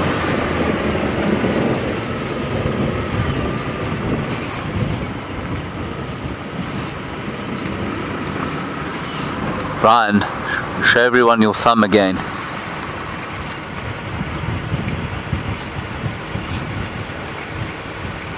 Prescient, that is.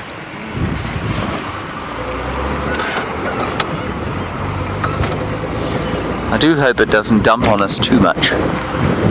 We will get the rain cover out, I suspect, fairly shortly. The rain cover, of course, like all pieces of canvas, like any tent you've ever bought, was designed by somebody with a very bad sense of humour. This we know, of course, because like any tent, the first time you take it out of its bag is the last time you will ever see it in its bag in the manner in which it was supposed to go in. I don't know if any of you who are campers have had that trouble before, but to me it is quite astounding how a tent or any piece of canvas is designed, put in a bag, and it will never go in the bag again without a massive struggle and a lot of bad language. Certainly that is the case with the rain covers that we have, and indeed the case with the big tent. Now we're going to go towards the Red Dam and see what we can see there. I'm just going to change the channel in case there's a great flurry of activity going on here. No, nothing. Deathly quiet, just checking that I'm still plugged in, because I wasn't before.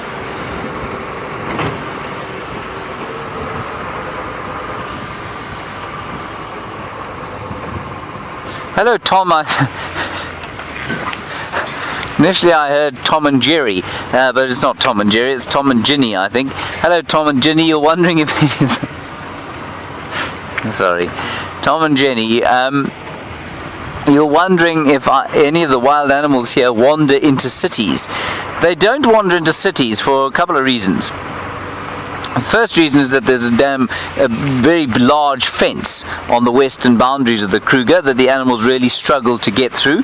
So the animals can't really get through that. When they do break it down, and sometimes the elephants do, then they wander into rural villages.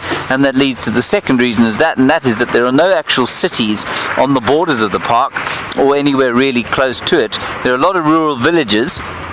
And the animals do, especially up in the north, where there's less activity, there's possibly less patrol, less fastidious management of the fences, because there's just less population in that area. You find that the animals do break out sometimes, and they go into the villages, and elephants will raid crop fields, baboons certainly often. Sometimes leopards and lions will take livestock, and that can be a bit of a problem. But otherwise, no, it doesn't happen a huge amount here. But, of course, up in East Africa, from whence I have just come, there are no fences at all. And indeed, the Maasai tribal lands border on the Mara, and there's a severe overlap. Ooh, look at that. There's an elephant eating a weeping boerbean tree. So in a place like that, where there are no fences at all, and the animals sort of wander into tribal lands, and likewise the herdsmen sometimes lead their cattle and goats into the reserve lands, well, then you do have this meeting of wildlife and domestic stock and people. But in Botswana, in a place like Kasane, which is basically a town built entirely, I think, around a sort of for the purpose of safari and for the purpose of tourism, yes, you'll find elephants wandering down the main road. Victoria Falls in Zimbabwe, exactly the same situation.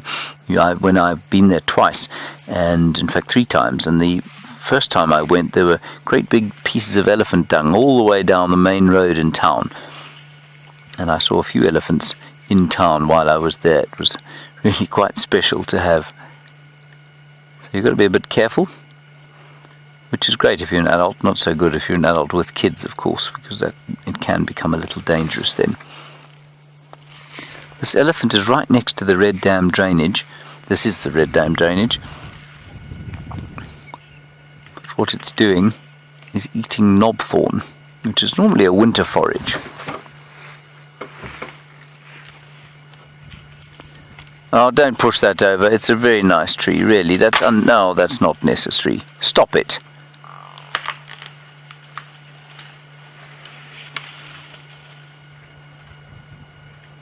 Silly, silly fellow. Andy, if they're not curious, they're certainly very naughty, some of them. You say, are elephants sometimes curious? They are, you know. It's especially the young ones, and especially young bulls, just before they hit puberty, just before they become adults. They are curious, and they'll come up to the vehicles and look and have a sniff about the place. I also think, as I've said before, I think they get bored, and then they can do stuff like this. I suppose he's actually just trying to eat, but they get bored. They will push things over just for the sake of it. They'll come and visit the car and shake their heads for the sake of it, see how sort of strong they are and how terrified we are of them. This is not nice to see. I know it's normal, but it's not nice to see.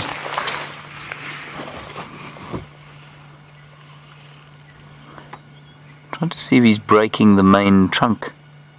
I think he is, isn't he? I think it might be suspended. You think it's suspended there? Yeah.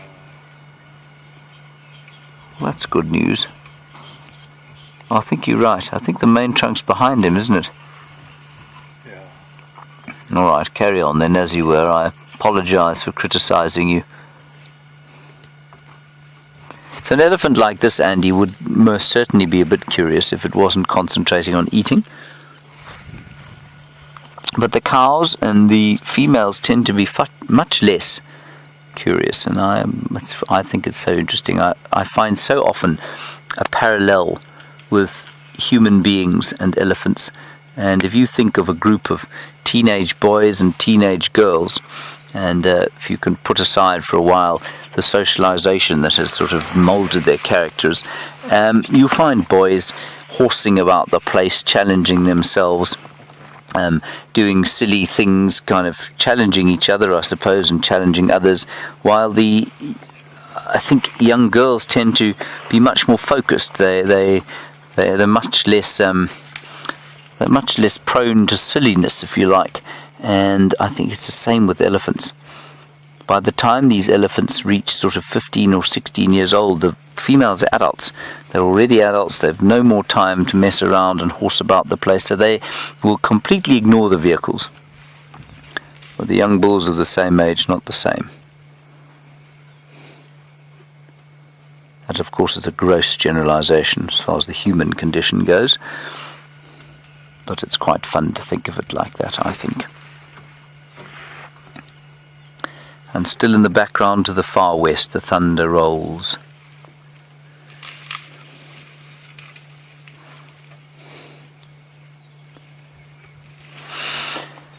Ah, it's a gorgeous afternoon.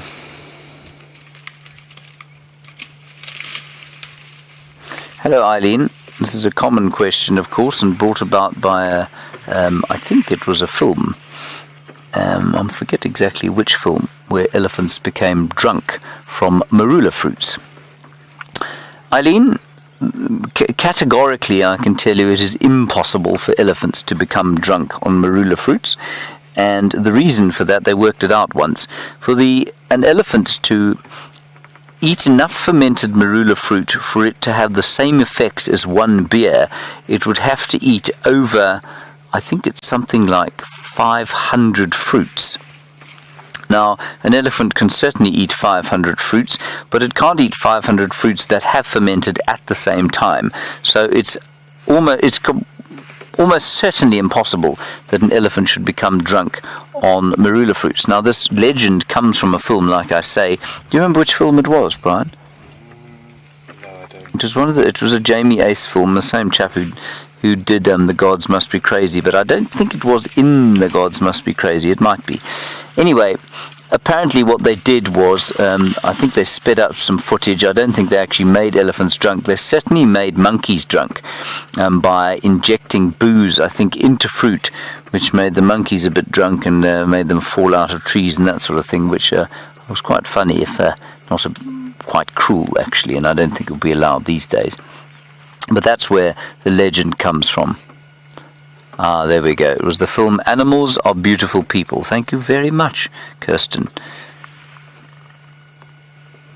So no, it's not possible. And it was so funny, I've often spoken of how when I was a safari guide, well, a different one from this kind of safari guide, when I had guests on the back of the car, I've often been asked, well, who were your worst guests? What nationality? As if you could actually pick one. I had to pick my own nationality, South Africans, because they'd come out here and they'd tell the international guests that you had all sorts of stupid bush legends. For example, that elephants can become drunk on marula fruits and that baboons do the same sort of thing. And you'd be forced to, either be very polite and just kind of let it go. But towards the end of my career, when I was getting a little frustrated with the whole thing, I'd be forced to kind of say, actually, that's rubbish, and it's really not true, which normally put me in the bad books with the South African guests, and pretty much in the good books with the internationals. And they weren't all like the South Africans, but some of them certainly used to come through and say things like, well, you know what? These elephants, when they are eating marulas, they are getting drunk.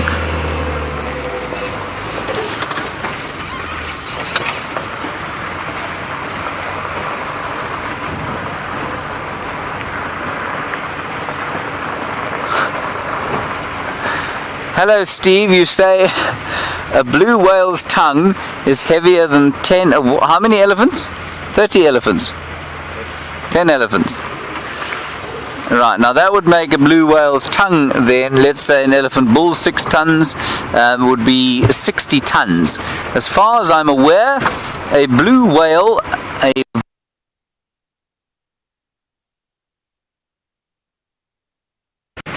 Is it 30 or 300?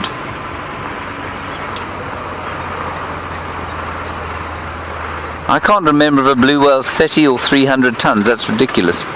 I think a blue whale 100 tons. I think it's 300 tons.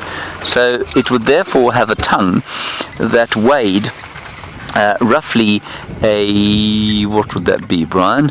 How many times? 305 times, a fifth of its mass.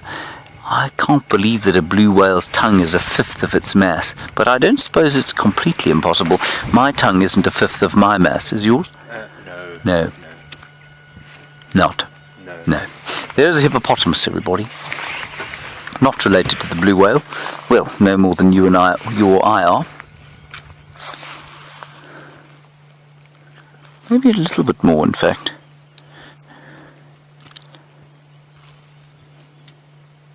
So sleepy, look at that, isn't it great? And this is in Red Dam, of course.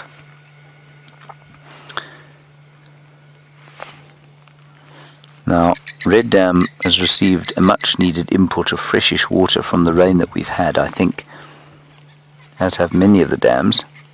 You know what might be quite interesting also is to go and have a look at Arathusa Dam and see if there's any water in there.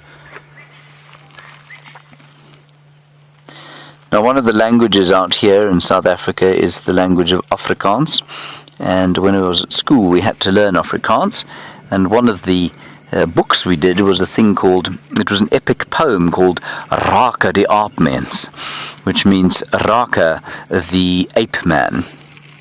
And Raka die Aapmens used to live in a pond like this called the Vuil en Skuimende Bad.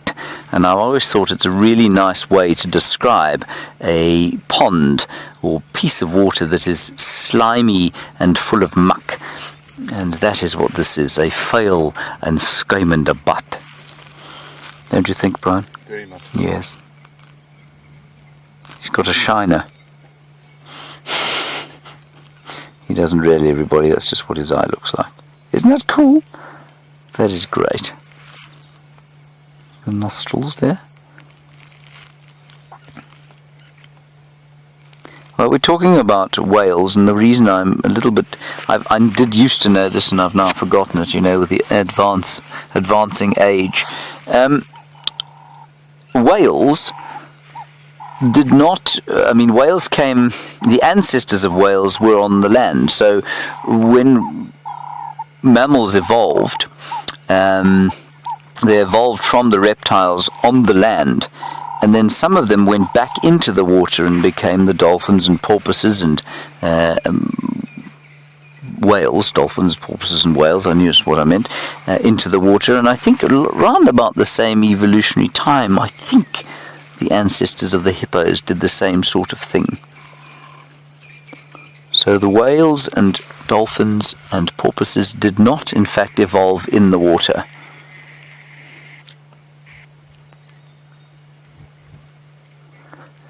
Sorry, MJ, I missed your communication there, Kirsten. Can you go again with it? 173 tons, is that correct? Right, there we go. 173 tons for a blue whale. Right, I'm going to call the biggest blue whale in history 200 tons, and I'm therefore going to say to you that its tongue, being the weight of 10 elephants, i.e. 60 tons, is not possible, because that would make it, just slightly under, what would that be, 1, 2, 3, well, in fact it will make it 180 tons. It'll make it a third of its mass, which I think is just not possible. MJ, perhaps you can tell us what the tongue of a blue whale weighs. He's just doing his water aerobics. You see that, Brian? Doing a bit of a twisty. So graceful. It's very graceful, yes.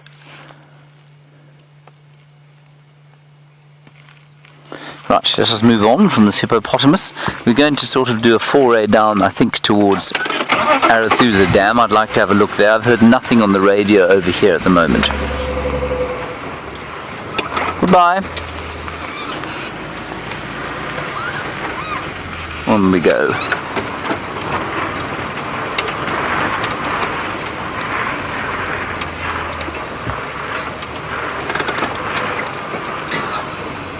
Maureen, you've come to the conclusion from some reading you've done that an elephant's tongue, or at least a blue whale's tongue, weighs that of one elephant, so about 6 tons. Well, that sounds a lot more like it, Maureen. Thank you very much.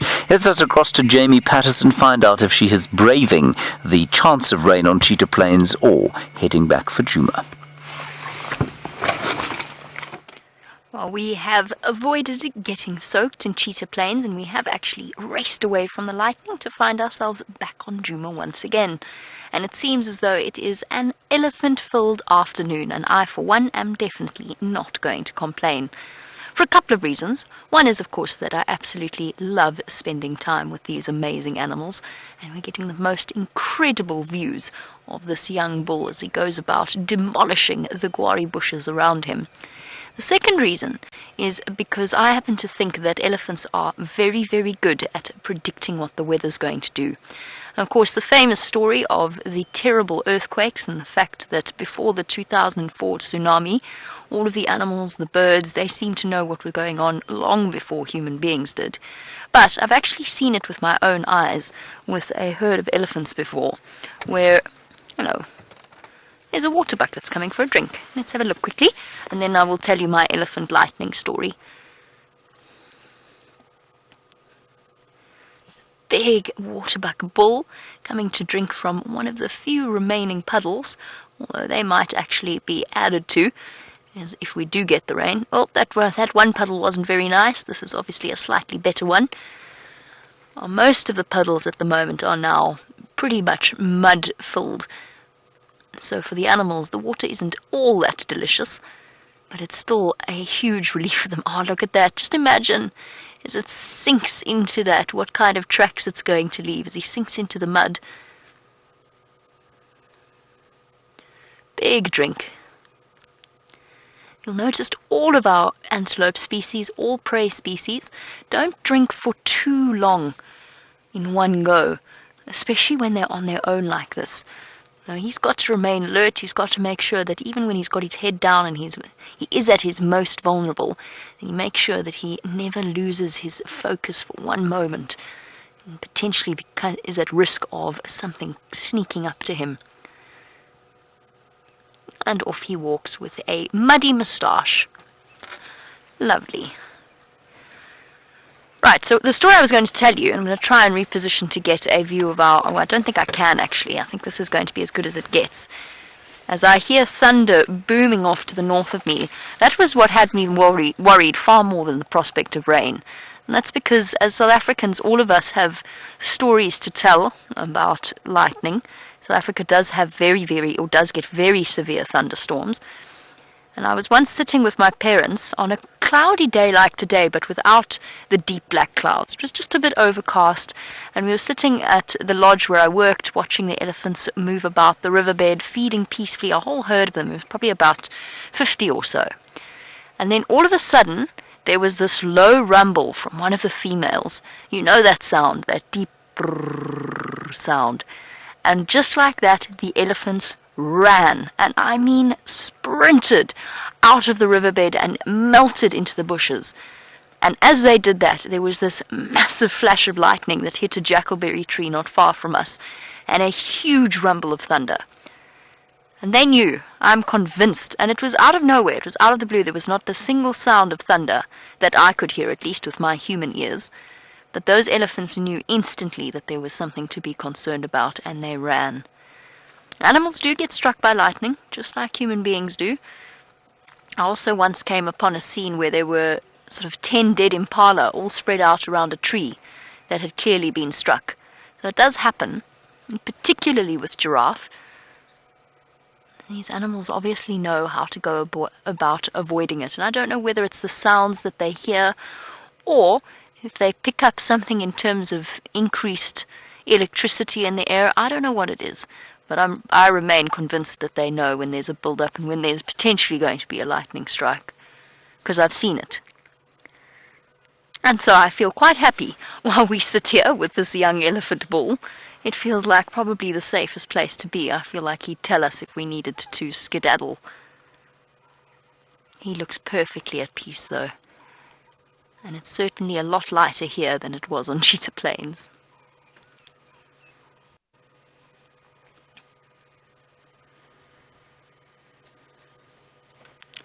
I can hear the rest of the herd. He's not on his own. He's still a little bit young to be separated, but he's at that age where now he's spending a lot of time at the back of the herd, sort of in the outskirts. He looks as though he's... oh yes, he does. That's a tusk wound, if I ever saw one.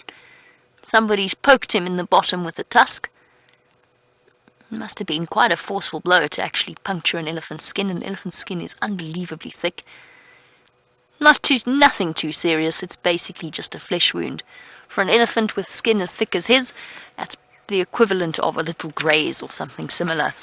But that could have come from 2 different sources. 1, he might have been sparring with another male, or 2, he might actually have upset one of the females, one of the large cows in a breeding herd. And as I said, at his age, he started to move to the outskirts of the herd, and as a result, they become shame. I actually always feel, how did I manage this? There we go. Sorry, managed to wrap the cable around my leg. They always I always feel a bit sorry for them because they become suddenly so unpopular. None of the females want them around. They get all cross and grumpy with them. It must be such a confusing, or maybe it isn't. Maybe they just know instinctively that that's what happens. I can't see any more Ellies. I think they're all, unfortunately, south of our boundary. Let's just see whether any of them are drinking at the pan.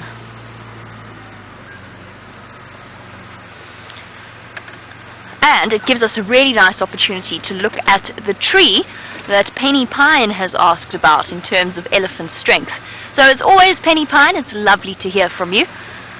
Let's get a view of all of these leadwood trees around the pans, and then I can set about answering your question. It's quite a pretty scene, actually. So most of the big trees that you see in this particular spot are leadwood trees, and they're called leadwood for a very, very good reason. Just to give you some background to Penny Pine's question. They're called leadwood because 1 cubic meter of this wood weighs close to a ton. It sinks. It is wood so dense that it sinks. So incredibly strong trees. Now Penny Pine wants to know, would an elephant be strong enough to push over a leadwood tree? And I know, of course, you are referring to one of the large ones. So let's take this as a good example, this particular tree. It would take a very big bull elephant, and he'd have to work very hard, but yes, he probably could. But that's just because that trunk is a bit split up. But if we look at the leadwood at the back there, the one just behind it, I think an elephant would struggle with a tree that thick to push it over.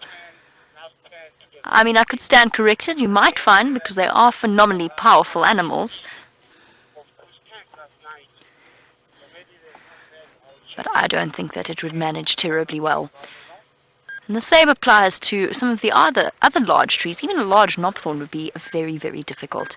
Right, now we saw the one with the injury. I don't know where he's gone. Well, I do know where he's gone. He's gone outside of our traverse. How thick the skin of an adult elephant is.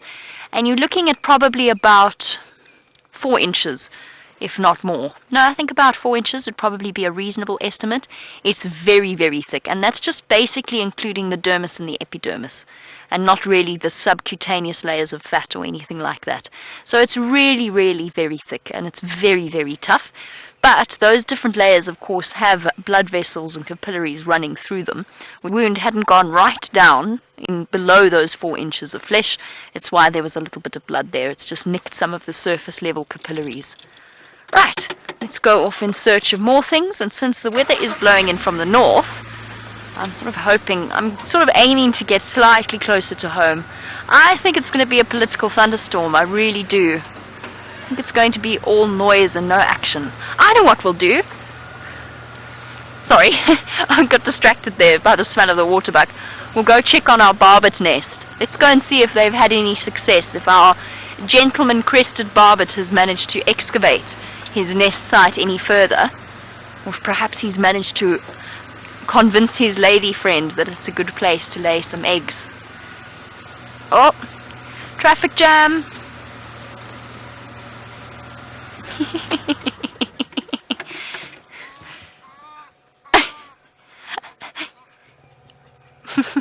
Waddle, waddle, waddle, waddle, waddle. Sorry, Egyptian geese. Walking away to let me know in no uncertain terms that they are thoroughly unimpressed with my intrusion upon their peaceful day. A beautiful pair of Egyptian geese.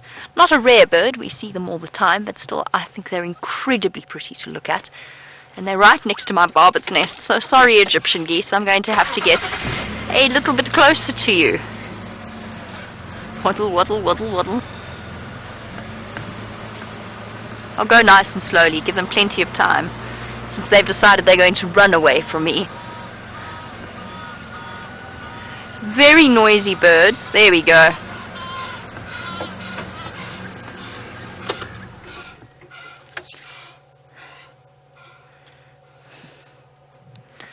More than once I've had my position given away by an overly vigilant Egyptian goose. Right, let's see. Hopefully somebody's home. Perhaps somebody even feeding or incubating the eggs. I don't see anybody. Let's get up close. No crested barbet. So in this hole in the tree at the bottom there, in the burnt patch, yeah, there we go. So this is the crested barbet nest that Dave and myself found one morning just purely by chance as we were trundling around. And look there, you can see some fresh wood on the bottom there. Now when we came across it, this crested barbet is digging in there and coming up with beaks full of the wood that he was obviously excavating away. And I think he chose it specifically because this tree's been burnt and died, and therefore the rotted wood is probably a little bit softer. So he was scraping it up and then going and flying away and then spitting it out and going back and repeating the process over and over and over again, which is something I have never seen before in my entire life in the bush, so it was a really special sighting. And I was just hoping that perhaps he might be home. I think they're still here, just judging by the fresh scrapings at the bottom. I think that this crested barbet is still around somewhere, but perhaps him and his mate have gone off looking for food. It might not even have laid eggs yet, but it is something that we're going to be monitoring over the next few weeks.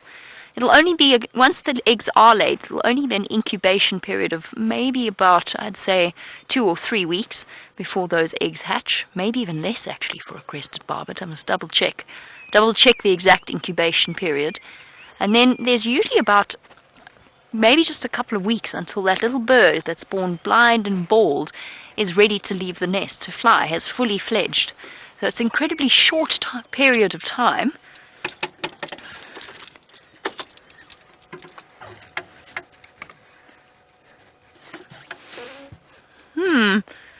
I think that with the thunderstorm approaching, the electrical gremlins have been breeding. We need to just shut down our system for 5 minutes just to get everything sorted out. It's only going to be a really short period of time, so we're going to say goodbye to you for now, but please don't go anywhere. Don't leave your seats. Maybe you can grab a cup of coffee if you really need to, but don't disappear. We'll be back very, very shortly. Thank you.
Sorry about this, everybody. Perhaps something has pushed over the Gauri repeater, just like the elephants have pushed over this marula tree. Our technical team is rushing around madly trying to fix it, and we'll be back with you as soon as we can.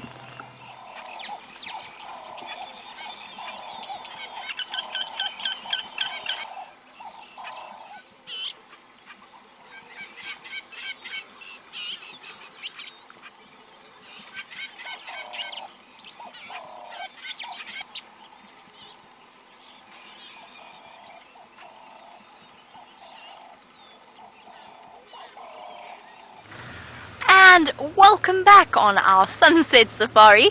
For those of you that were disappointed in our disappearance, we do apologize. That was slightly longer than 5 minutes, but we did just have an attack of the electrical gremlins in final control, so I'm not quite sure exactly what went on there.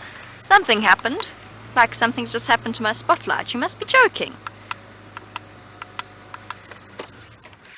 I just checked it. Ah, voila. There we go. That was an easy fix. Definitely getting much, much darker very early this evening. Although so far it looks as though for now the rain has held off and we've remained quite dry and we don't have to go rushing back home. And even the thunder seems to have stopped rolling, so we seem to be okay. And we're back up and just trundling around for the last half an hour of our sunset safari, or last 45 minutes, looking for some of the more mysterious creatures that come out as it starts to get dark in the African bush. Let's go and find out what's happening at Treehouse Dam. Perhaps we can find a frog. And of course there's the ever-constant challenge to see who manages to find the first chameleon. Because as lovely as Taylor's beautiful drawing of the chameleon was, I'm not sure it counts. It does count, but I'd like to find a real-life chameleon, let's put it that way. Let's go see, because animals often, the animals like the frogs and the tortoises, they often predict the fall of rain and they start to go wandering about. That's also another animal I haven't seen that many of. There've been no tortoises yet. Where are they all hiding? They can't still be estivating, it's rained. They should be popping out soon.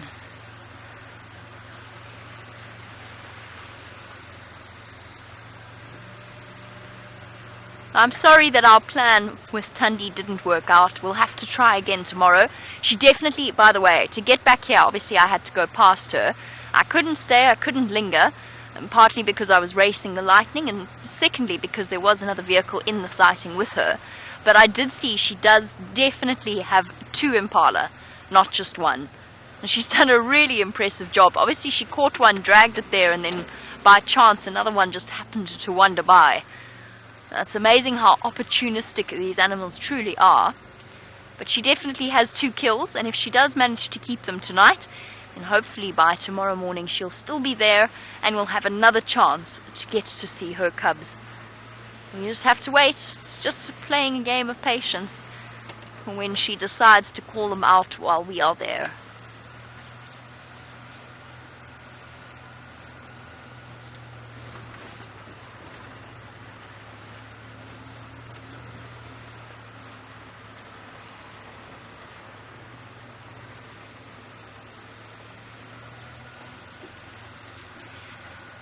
We spoke about the return of the rains and then the return of all of the migratory species of bird.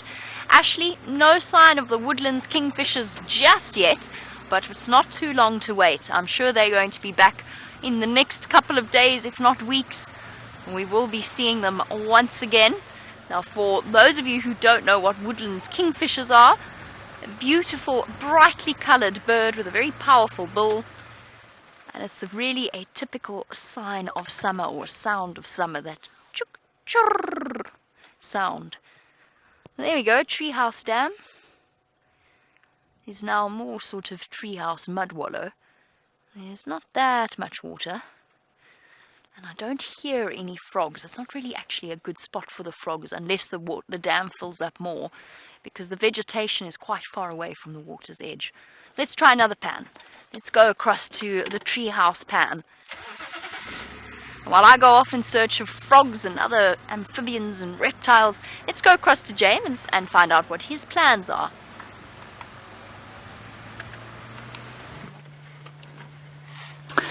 My plans, everybody, are to avoid having to take the rain cover out of its canvas case, because Brian and I managed to stuff it back in there today, and really the task of putting it back again, well, it's too much to bear. Now, what we've done is we've come back onto Djuma, because on Arathusa we could find, well, not a lot. We went to the dam, and I must just apologise, as I'm sure Jamie has already, for the technical glitch that we had. But it seems to be fixed now, which is good. And we went to the dam and there was nothing there. It's still looking a bit bleak, actually, and interestingly, completely unlike Biffle's Hook Dam and Treehouse look now, because they've got a bit of water in them. But Arathusa, of course, is an enormous dam, so it hasn't filled up with water at all. Now, my plan from here, not to be facetious, of course, other than avoiding taking out the rain cover, is to head towards Sydney's dam, and the reason we're doing that is where Taylor reckoned she thought if the lions were going to come back, that is where they might emerge. So let's go and have a look there. I haven't seen my teddy bears for some time, of course, nor has Brian. We'd both like to see the teddies, wouldn't we, Brian? Yes. Yes, indeed. So we're now on Sandy Patch, which is a nice clearing. Hello, Renee. One second, I will answer your question for you. There, I knew I saw another one. It's the second one we've seen. It's a bunny. It's scrub hair, but it has run a while. Renee, you want to know if the animals react to thunder and lightning? Yes, they do. In fact, we think it might be one of the major things that causes the wildebeest to move in on after rain clouds. They may even hear the thunder, smell the petrichor, and move after rain. That is when they are migrating, of course, which they used to do in this area as well. We think that may be one of the drivers, so that would be an indication that they do react to it. I'm pretty sure that over the course of evolutionary time, which is very long, they would have learnt what it meant. So I'm pretty sure they know what it means. But of course, unlike us, we can run for cover because we need to be in cover when it's rainy. They don't. Maybe they move towards the sort of thicker bush. If they're a carnivore or something like that, I think they'll probably wait for the rain to start, though. I suspect what the thunder does do with the herbivores is perhaps move them into clearings where they know that they can, rather like wind, where they know that they can see what's going on. And as the light, of course, fades with the clouds coming over, I suspect they probably move into open areas so they can see if any predators are coming to get them. So, Renee, that would be my impression of that. I'm not sure exactly if they can. I'm completely tongue-tied today. Renee, that would be my guess as to what animals do in thunder and lightning, and I'm not really sure though if it's ever been proven or disproven.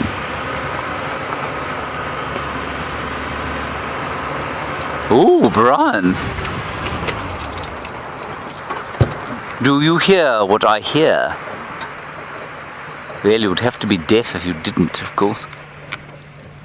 Listen to that, everyone. It is the subtle, marvellous sound of summer, of the cicada. Best enjoyed on a summer evening with your favourite tipple, or perhaps around the poolside.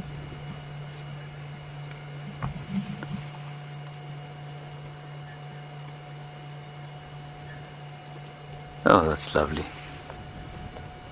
It isn't lovely when they're sitting right next to you, but it's very pleasant at this distance. It always reminds me of hot summer's days, and I think everybody around the world knows about the hot summer's days where the cicadas are calling in the background.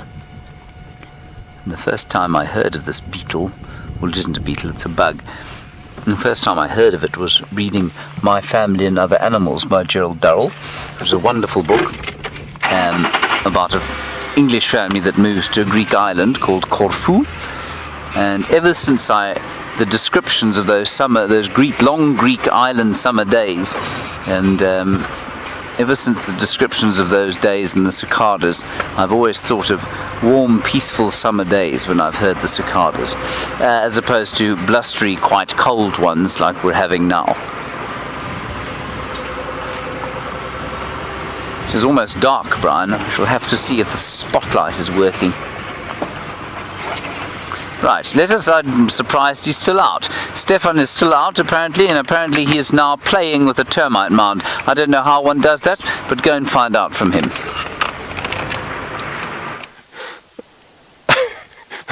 Thanks, James. I don't quite know what you get out of me playing with the termite mound, except for me finding it incredibly interesting.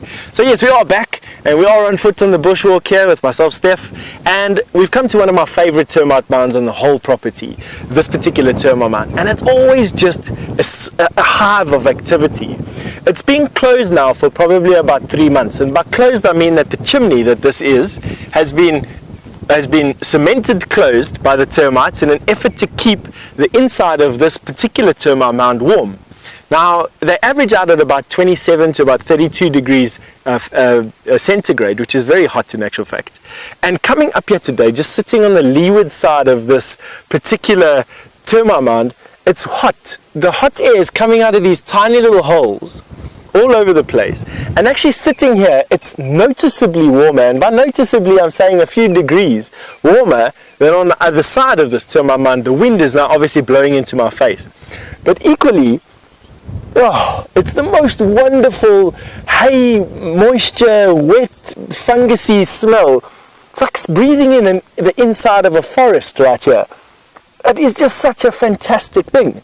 And then I decided to see if we could hear these termites, and I put my ear to the termites, and I knocked.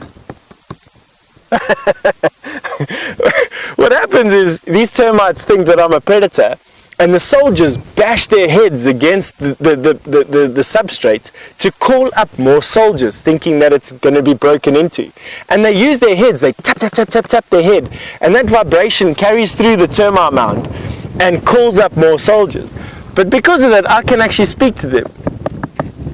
It's almost exactly like they copy my exact knocks.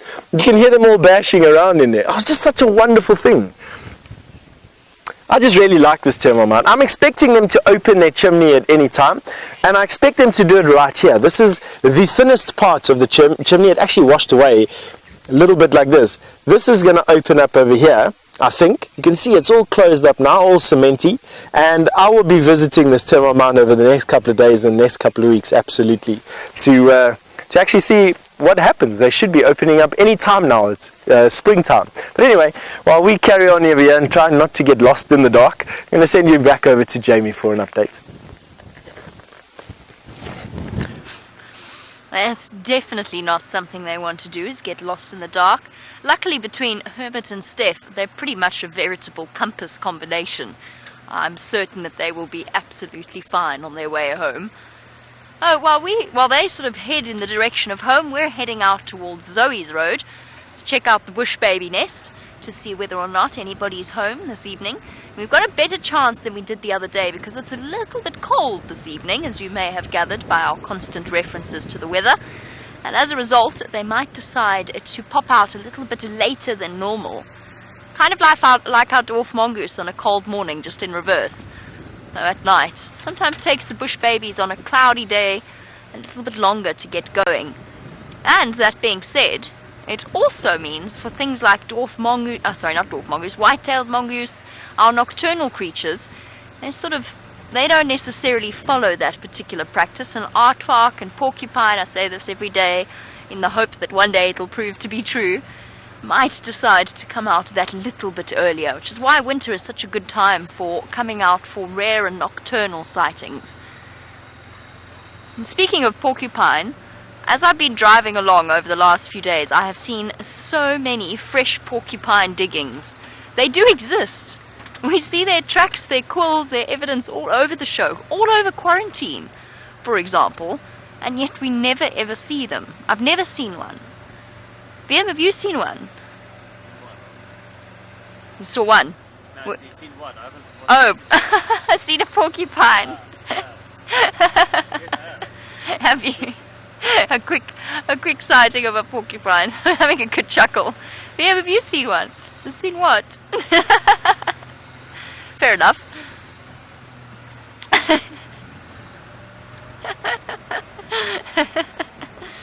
Okay. I'm just going to turn my lights down a little bit as we come through past this herd of impala. Tonight's going to be a nerve-wracking night for the prey species of Juma and the Sabi sand in general. Oh, what is in that tree? Let's go have a look at what's in that tree. That's what's distracted Viam. He's found something in a tree. Could it be a leopard kill? Sorry, I didn't mean to blind you. Whoops. How are we going to do this? My spotlight doesn't really want to illuminate much more than about 2 feet in front of me. What is in that tree? It does look peculiar, doesn't it? There we go.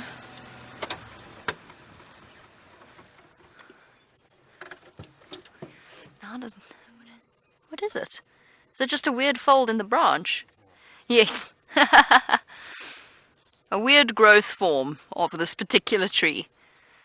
Did you spot a leopard tree, Viam? Yeah. I think that's a leopard tree, or it looks like a leopard kill, but it's just a strange growth pattern on that particular tree. Very well spotted in the dark, considering we can barely see anything.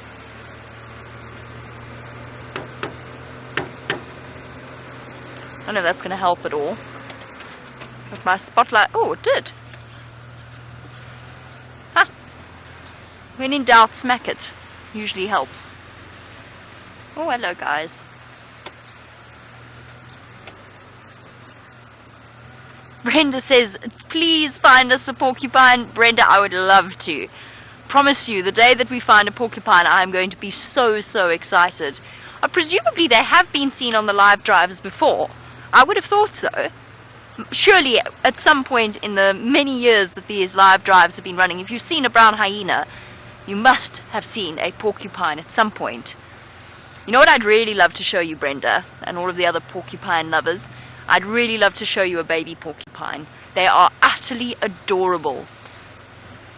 And they're such fantastic little creatures. They live in monogamous pairs, and of course, porcupine, despite its peculiar look, is the largest species of rodent in South Africa. So it's a rodent, but just a rodent that's very heavily armored. And they mate for life. So they're monogamous and they mate for life.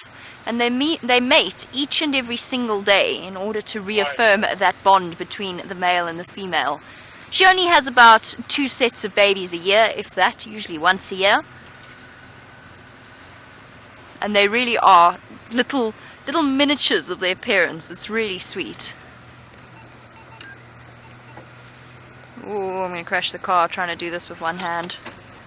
Trying to turn my radio down. There we go.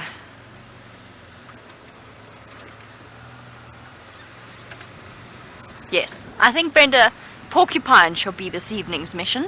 I don't know if the porcupine here are just really skittish, but that's unusual. It really is for porcupine. And usually you see porcupine on a relatively regular basis. Maybe we need to start a vegetable patch around the DRC. Perhaps that might attract their attention and we might get them a little bit more comfortable. Not to feed them, to grow our own vegetables, but it might bring them to investigate, and then we can get them used to the idea of people.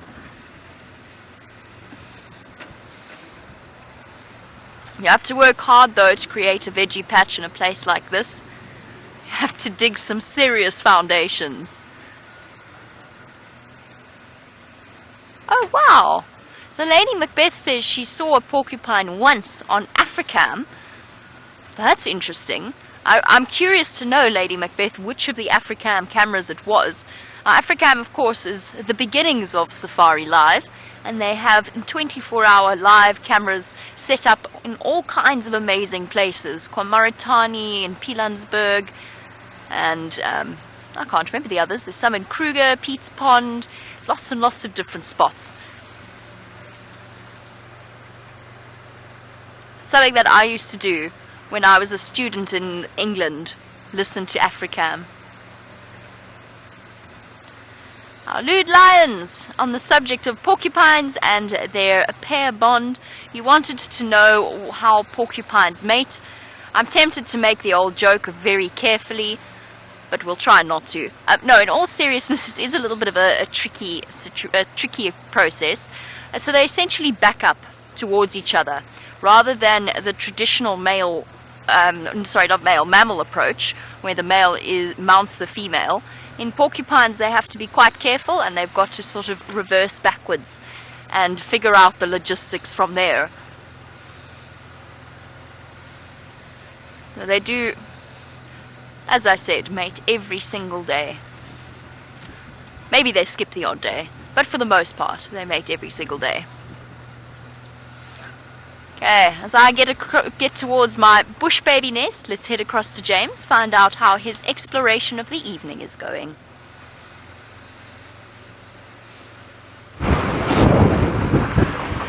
Let's confess the evening is not going with a great deal of success, to be honest. We're trying to find some chameleons, because now is the time for chameleons, but we haven't found any chameleons, have we, Brian?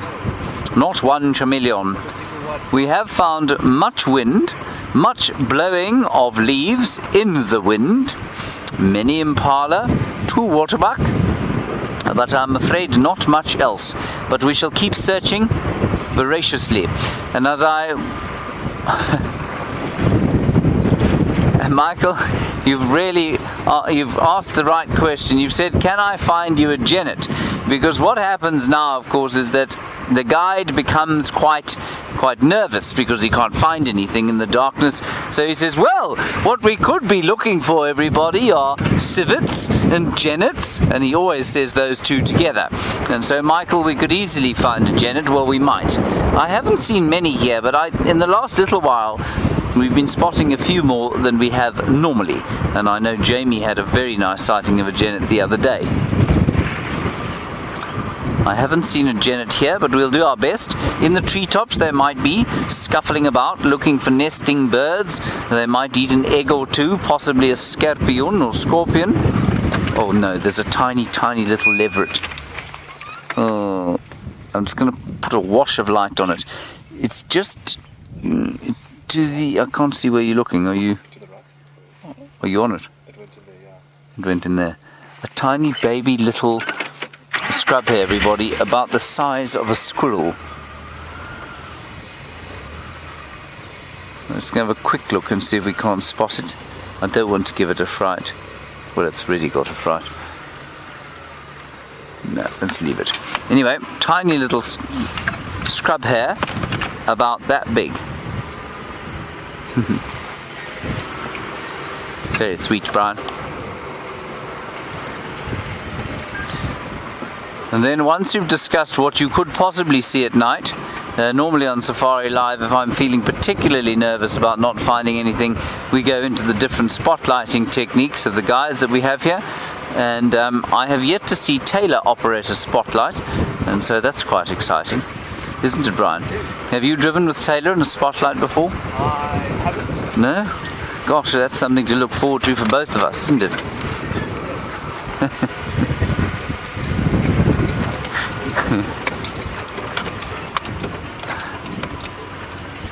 What was that, Brian? Jamie's doing the lighthouse technique. Oh, Jamie's doing the lighthouse. Jamie, despite her slight frame, has got the most powerful shoulders of any person at WildEarth, because I can't do this for more than 1 minute. Can you, Brian? No, I can't. I would have to hold it in both hands. I also can't see where I'm shining the light. Oh, there's something in there. It's an impala. We'll leave the impala alone. Oh, it's Nyala, in fact. It's not impala. Let me turn those off. Stand by.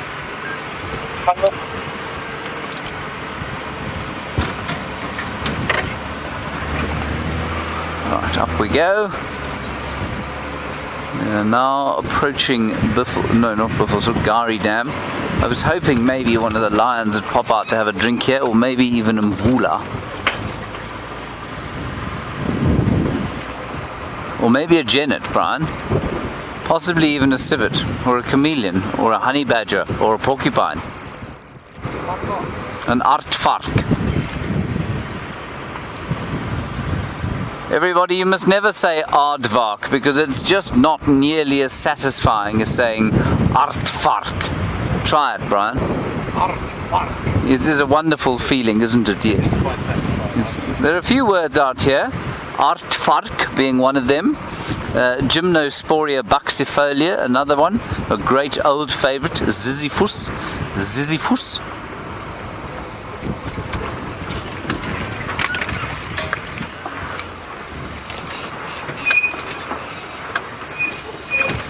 Right, just go and have a look off the damn wall here.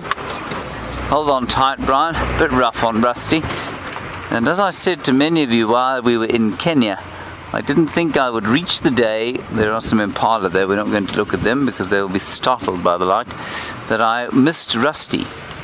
And certainly Mary, the Mara Migrator, which was the Land Rover that we had in Kenya, made me deeply long for Wendy, Rusty and Jigger, and that gives you an impression for how utterly horrific she was.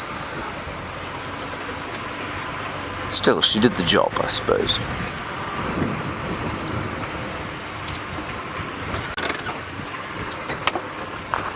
Hello, Cat in Tampa. What a lovely question from you. You say, did the Mara Triangle and my experiences there inspire any new music?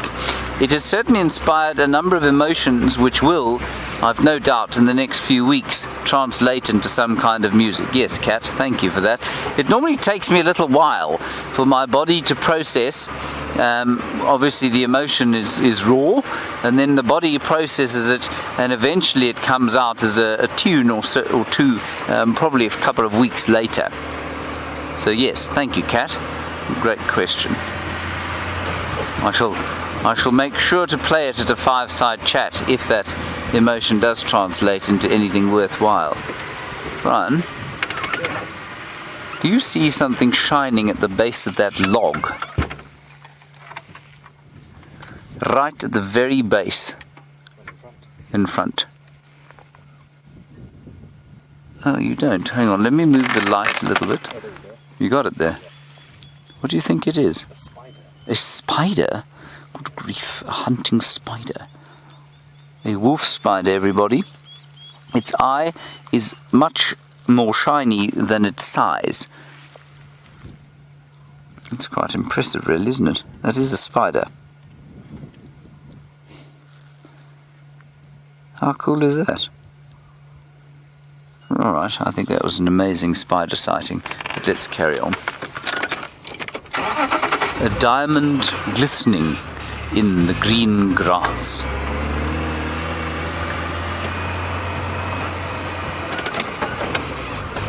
Impala everywhere. We'll get up onto quarantine and see if one of our cats isn't stalking across.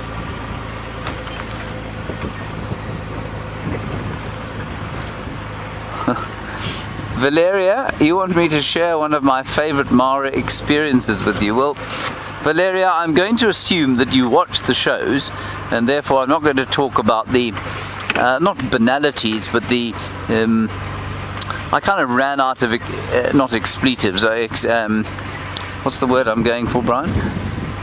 Adjectives? Superlatives. I kind of ran out of superlatives for the crossings and the kills that we saw.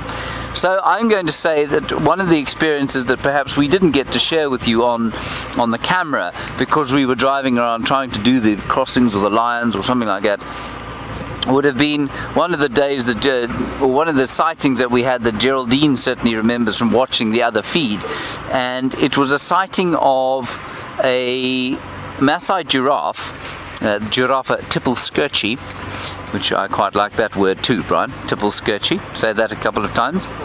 Tippleskirchie, there we are. And there was a endless vista, of course, with a couple of wildebeest in the front, and then just on the horizon, this giraffe moving.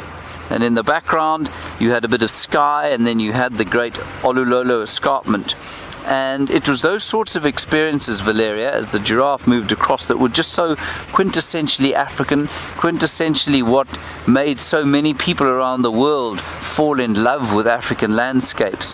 And I'd never experienced it before, and I think it was that particular one, and then many others like that with elephants in the same sort of situation, that really made me fall in love with the place.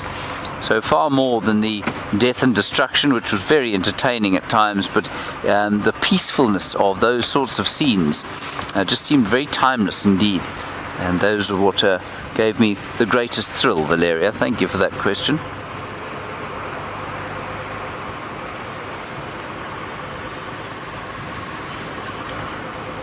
Right, we're just easing on quarantine clearings here. And we'll head back towards our home now. Alright everybody, thank you very much for your time today. I must apologize once again for the little bit of technical glitch that we had. Hopefully tomorrow shall bring better luck for us. At 05:30 tomorrow we'll see you. Thank you for joining us, and thank you especially to the Thunder Thumb for the afternoon. Well done, Thunder Thumb. See you tomorrow everybody. Bye bye. I've just spotted some bush babies really far away. I'm going to try and get to them. They're bouncing on the ground. I can just tell by the little lights of the reflection of their eyes going bounce, bounce, bounce, bounce. But they're really far and my spotlight's not strong enough to illuminate them. So hold on. Let's try and get this right before the end of our sunset safari. Hold on everyone. We're going to do a slight Ferrari safari for a bush baby. Might be a first.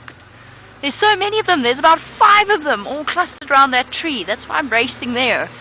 See if we can get a couple. See if we can break the record of how many bush babies we can get on camera in one go.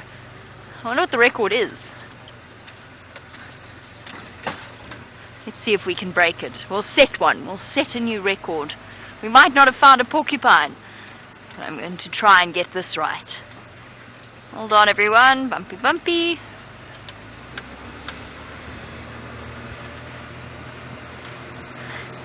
This might be the first time I've ever raced to a bush baby sighting. You can still see their eyes glinting every now and again.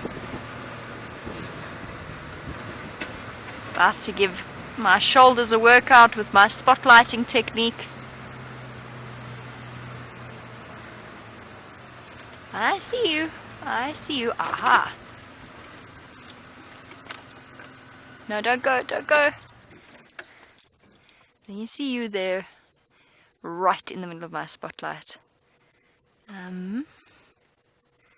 Go down a little bit. There we go. Got it. Yes, we got a bush baby on camera before the end of the sunset safari. Look how cute you are. Quick, go get your buddies. It won't, of course. They do forage separately. But what we'll probably find, the reason why I was seeing so many reflections from different bush baby eyes, is they've probably only just got up and moving. And they probably spent the day in one of these trees, sheltered in a protective section, all cuddled together as bush babies do, before they decided to get up and moving for the evening. And we've actually really had some spectacular bush baby sightings over the last few weeks, ever since our night drive started. I don't know what it is. There's one at DRC that now, as you walk past the gate, I've actually done it before, when you walk past it, you can walk within maybe about a meter, you can get within 1.5 meters of it, and it'll just sit there looking at you with those amazing, enormous eyes. Sorry, Kirst, you've named him what? Frederick the FC bush baby. There we go. The bush baby at final control is called Frederick. Now I doubt this is Frederick. We're not quite close enough. And unfortunately, the chances of us recognizing him in the future, or her. But I'm glad to hear that our bush baby around final control has a name and an identifying nature. Very cute. You can see it sitting and glancing about for all kinds of insects. Should we try for one more? VM's going to hate me. I'm going to try for one more. We've only got 1 minute, 60 seconds to get another bush baby on your screen. Yes, little bush baby, I see you. It's a bit far away, I think. It's straight through there in that gap. I don't think we're going to manage it. No, unfortunately, it's just launched itself away. Oh well, it It was a valiant effort, but unfortunately it is that time of the evening once again where it is time for us to say our goodbyes and our thank yous. So first of all, to VM, a very big thank you, and for your wonderful camera work as always. And then to our lovely ladies in Final Control, Kirsty, it's nice to have your voice back in my ear. I'm glad you're back safely. So to Kirsty and Jerry, to our wonderful tech team for all the hard work they do, and most importantly, an enormous thank you to all of you for joining us, your questions and your company. See you tomorrow for the Sunrise Safari. Bye-bye, everybody.